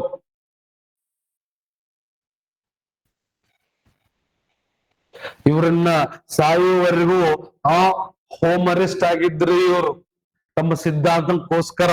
ಅದನ್ನೆಲ್ಲ ಸ್ಟೋರಿ ನಾವು ಮುಂದೆ ನೋಡೋಣ. ಸೊ ಹಾಗಾದ್ರೆ ಈಗ ಅದೆಲ್ಲ ಬೇಡ. ಸೊ ಮುಂದಿನ ಹಂತದಲ್ಲಿ ನಾವು ನೋಡೋಣ. ಬಟ್ ಈಗ ಸ್ವಲ್ಪ ಅಟ್ಲೀಸ್ಟ್ ಗೆಲಿಲಿಯೋ ಅಂದ್ರೆ ಇವೆರಡು ಪಾಯಿಂಟ್ ನೆನ್ಪಿಟ್ಕೊಳ್ರಿ. ತಮ್ಮದೇ ಇಂಪ್ರೂವ್ಡ್ ಮಾಡದಂತ ಟೆಲಿಸ್ಕೋಪ್ ಅಲ್ಲಿ 4 ಉಪಗ್ರಹಗಳನ್ನ ಕಂಡುಹಿಡಿದ್ರು, ಪತ್ತೆ ಹಚ್ಚಿದ್ರದ್ದು. ಯಾವ ಗ್ರಹದ್ದು ಅಂದ್ರೆ ಗುರುಗ್ರಹದ್ದು. ಹೌದಾ? ಅದರ ನಂತರ ಶುಕ್ರ ಗ್ರಹದ ವಿವಿಧ ಹಂತಗಳನ್ನ ಹೊಂದಿದೆ ಅಂತ ತೋರಿಸ್ಕೊಟ್ರು. ಅಷ್ಟೇ ಅಲ್ಲ, ಲಾಸ್ಟ್ ಪಾಯಿಂಟ್ ಇಲ್ಲಿ ಆಡ್ ಮಾಡ್ರಿ. ಮೂನ್ ಸರ್ಫೇಸ್ ಅಂದಿನ ಕಾಲದಲ್ಲಿ ಸ್ಟಡಿ ಮಾಡಿ ಹೇಳಿದವ್ರು ಯಾರು? ಗೆಲಿಲಿಯೋ. ಹೌದ್ರಿ? ಚಂದ್ರನ ಮೇಲ್ಮೈ ಅಧ್ಯಯನ ಮಾಡಿದವರು. ಟೆಲಿಸ್ಕೋಪ್ ನ ಮೂಲಕ ನೋಡಿ, ಓ ಚಂದ್ರನ ಸರ್ಫೇಸ್ ಹೀಗಿದೆ, ಚಂದ್ರನ ಮೇಲ್ಮೈಯಲ್ಲಿ ಏನಿದೆ ಅಂತ ಸೊ ಏನ್ ಮಾಡಿದ್ರು? ಅಧ್ಯಯನ ಮಾಡಿದವರು ಕೂಡ ಯಾರು? Galileo. That is why so ಈ ಪ್ರೊವೈಡೆಡ್ ಸೈಂಟಿಫಿಕ್ ಸೊ ಏನ್ರಿ ಆ ಒಂದು ಬಿಹೇವಿಯರ್ ಅನ್ನ ನಮ್ಮ ಸೊಸೈಟಿಯಲ್ಲಿ ಇಂಡ್ಯೂಸ್ ಮಾಡುವಲ್ಲಿ ಪೈನಿಯರ್ಡ್ ವರ್ಕ್ ಮಾಡದಂತಹ ವ್ಯಕ್ತಿ ಅಂದ್ರೆ ಅದು Galileo. That is Y is called as father of science. ಹೌದ್ರಿ? ಚಂದ್ರನ ಮೇಲ್ಮೈನ ಅಧ್ಯಯನ. ಚಂದ್ರನ ಮೇಲ್ಮೈ. ಹೌದಾ? ಇವತ್ ನೀವು ಚಂದ್ರನ ಮೇಲೆ ಏನೇನ್ ಕಳ್ಸಾಕತ್ತಿರಲ್ಲ, ಹಾಗಾದ್ರೆ ಅಂದಿನ ಕಾಲದಲ್ಲಿ ಅದರ ಮೇಲ್ಮೈ ಹೇಗಿದೆ ಅಂತ ಅಧ್ಯಯನ ಮಾಡದಂತ ವ್ಯಕ್ತಿ ಅಂದ್ರೆ ಮೊದಲ ವ್ಯಕ್ತಿ ಅಂದ್ರೆ ಅದು ಗೆಲಿಲಿಯೋ. ಹಾಗಾದ್ರೆ ಅದಕ್ಕ ಇವರನ್ನ ವಿಜ್ಞಾನದ ಪಿತಾಮಹ ಅಂತ ಕರಿತೀರಿ. ಇಷ್ಟ ನೆನಪಿರ್ತದ ಅಟ್ ಲೀಸ್ಟ್. ಈಗ ಗೆಲಿಲಿಯೋ ಅಂದ ತಕ್ಷಣ ಸೊ ಅವ್ರದೇ ಟೆಲಿಸ್ಕೋಪ್ ಕಂಡು ಹಿಡಿದಿಲ್ಲ ಅವರು, ತಲೆಯಲ್ಲಿ ಇರ್ಲಿ. ಅವರು ಆಲ್ರೆಡಿ ಟೆಲಿಸ್ಕೋಪ್ ಕಂಡು ಹಿಡಿದಿದ್ದನ್ನ ಇಂಪ್ರೂವ್ ಮಾಡ್ಕೊಂಡು ತಮ್ಮ ಓನ್ ಒಂದು ಹೊಸ ವರ್ಷನ್ ಅನ್ನ ಕಂಡು ಹಿಡಿದ್ರು. ಹೌದಾ? ಬಟ್ ಆಕ್ಚುಲ್ ರಿಯಾಲಿಟಿ ಒಳಗೆ ಟೆಲಿಸ್ಕೋಪ್ ಅವ್ರು ಕಂಡು ಹಿಡಿದಿಲ್ಲ. ಹಾನ್ ಅನ್ನುವಂತ ಒಬ್ಬ ವಿಜ್ಞಾನಿ ಟೆಲಿಸ್ಕೋಪ್ ಕಂಡು ಹಿಡಿತಾರ.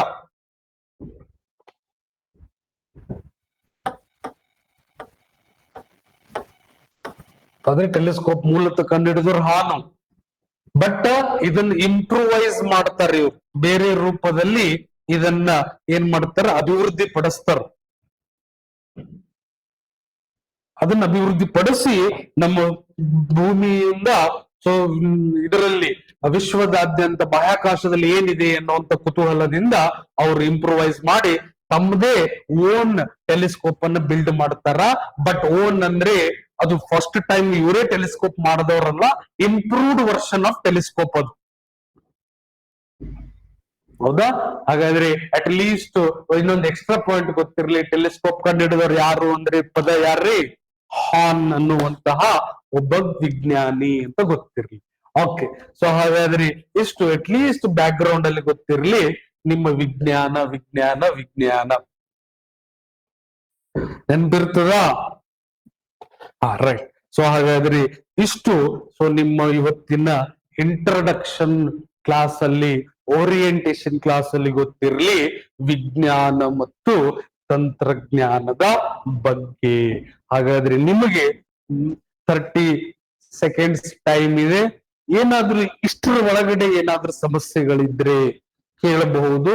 ಸೊ ನೆಕ್ಸ್ಟ್ ನಾವು ಡೈರೆಕ್ಟ್ ಸಿಲೆಬಸ್ ಸ್ಟಾರ್ಟ್ ಮಾಡ್ತೀನಿ ನಾನು ನೆಕ್ಸ್ಟ್ ಸೆಷನ್ ಇಂದ.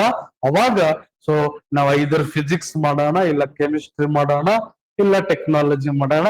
ಯಾವ್ದಾರ ಒಟ್ಟಲ್ಲಿ ಒಂದ್ ಸಿಲೆಬಸ್ ನಾವು ಡೈರೆಕ್ಟ್ಲಿ ನೆಕ್ಸ್ಟ್ ಕ್ಲಾಸ್ ಇಂದ ನಾವು ಸ್ಟಾರ್ಟ್ ಮಾಡ್ತೀವಿ. ಹಾಗಾದ್ರೆ ಇಷ್ಟು ಅಟ್ ಲೀಸ್ಟ್ ಇವತ್ತು ಸೊ ಏನು ಅಂದ್ರೆ ಒಂದು orientation of science and technology session. ಹಾಗಾದ್ರೆ ಏನಾದ್ರೂ ಸಮಸ್ಯೆ ಇದ್ರೆ ಹೀಗೆ ಕೇಳ್ರಿ. ಹಾಗಾದ್ರೆ ಇವತ್ತಿನ ಲಾಸ್ಟ್, ಇಲ್ಲ ಅಂದ್ರೆ ನಾನು ಮುಂದೆ ಹೋಗ್ತೀನಿ.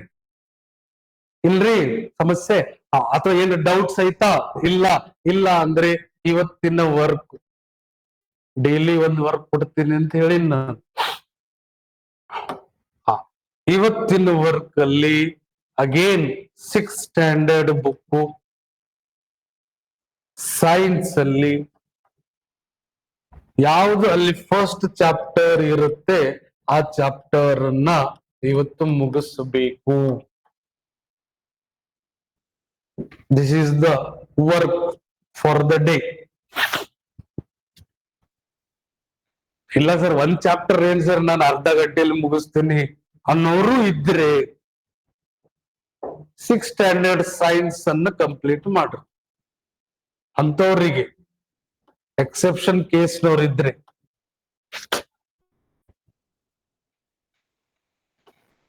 ಇಲ್ಲ ಸರ್ ನನಗೆ ಒಂದ್ ಚಾಪ್ಟರ್ ಮೋರ್ ದೆನ್ ಸಫಿಶಿಯಂಟ್, ಒಂದ್ ಚಾಪ್ಟರ್ ಓದ್ತೀನಿ, ಅದ್ರಲ್ಲಿ ಏನಿದೆ ಅಂತ ಅರ್ಥೈಸ್ಕೊಂಡು ಓದ್ತೀನಿ, ನನ್ನ ವಿವೇಚನೆ ಎಷ್ಟು ಅರ್ಥ ಆಗ್ತದ ಅಷ್ಟನ್ನ ಓದ್ತೀನಿ, ಬಟ್ ಒಂದ್ ನೀಟಾಗಿ ಒಂದ್ ಚಾಪ್ಟರ್ ನ ಓದ್ತೀನಿ ಅಂದ್ರೆ this is the work today.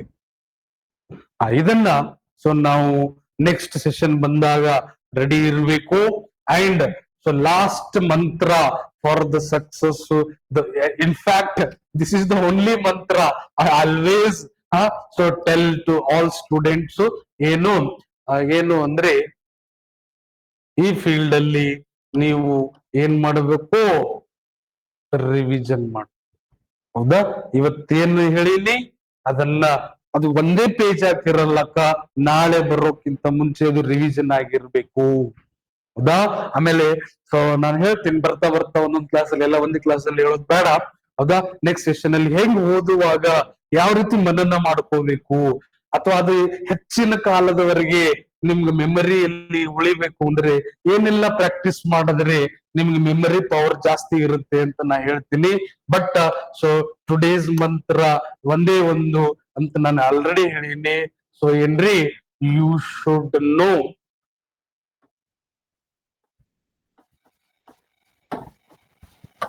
The tactics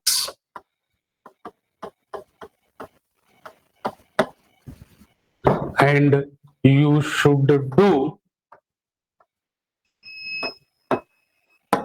the practice.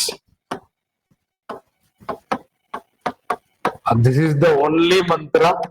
ಹೌದ್ರಿ? ಸೊ ಹಾಗಾದ್ರೆ ನಿಮಗೆ ಟ್ಯಾಕ್ಟಿಕ್ಸ್ ಗೊತ್ತಿರಬೇಕು, ಅದನ್ನ ನೀವು ಕಂಟಿನ್ಯೂಸ್ಲಿ ಪ್ರಾಕ್ಟೀಸ್ ಮಾಡ್ತಿರ್ಬೇಕು. ಅಂದಾಗ ನಿಮಗೆ ಯಶಸ್ಸು ಖಂಡಿತವಾದ ಕಟ್ಟಿಟ್ಟ ಬುತ್ತಿ ಅಂತ ಹೇಳ್ತಾ ನಾವು ಇವತ್ತಿನ ಸೆಷನ್ ಮುಗಿಸೋಣ. ಹಾಗಾದ್ರೆ ನೆಕ್ಸ್ಟ್ ಸೆಷನ್ ಅಲ್ಲಿ ನಾವು ಎಲ್ಲರೂ ಮತ್ತೆ ಸಿಗೋಣ.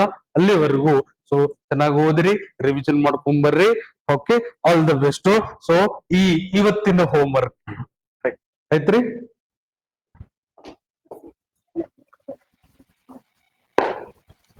ನಾನು PDF ನಿಮ್ಗೆ ಕಳಿಸ್ತೀನಿ, ನಿಮ್ಗೆ ಕಳಿಸಿದ್ರೆ PDF ಕಳಿಸ್ತೀನಿ, ಬೇಕಾದ್ರೆ ಅದನ್ನ ನೀವು ತಗೊಳ್ಳಿ. ನಾನು PDF ಕೆಳಗಡೆ ಕಳಿಸ್ತೀನಿ ಬರ್ರಿ.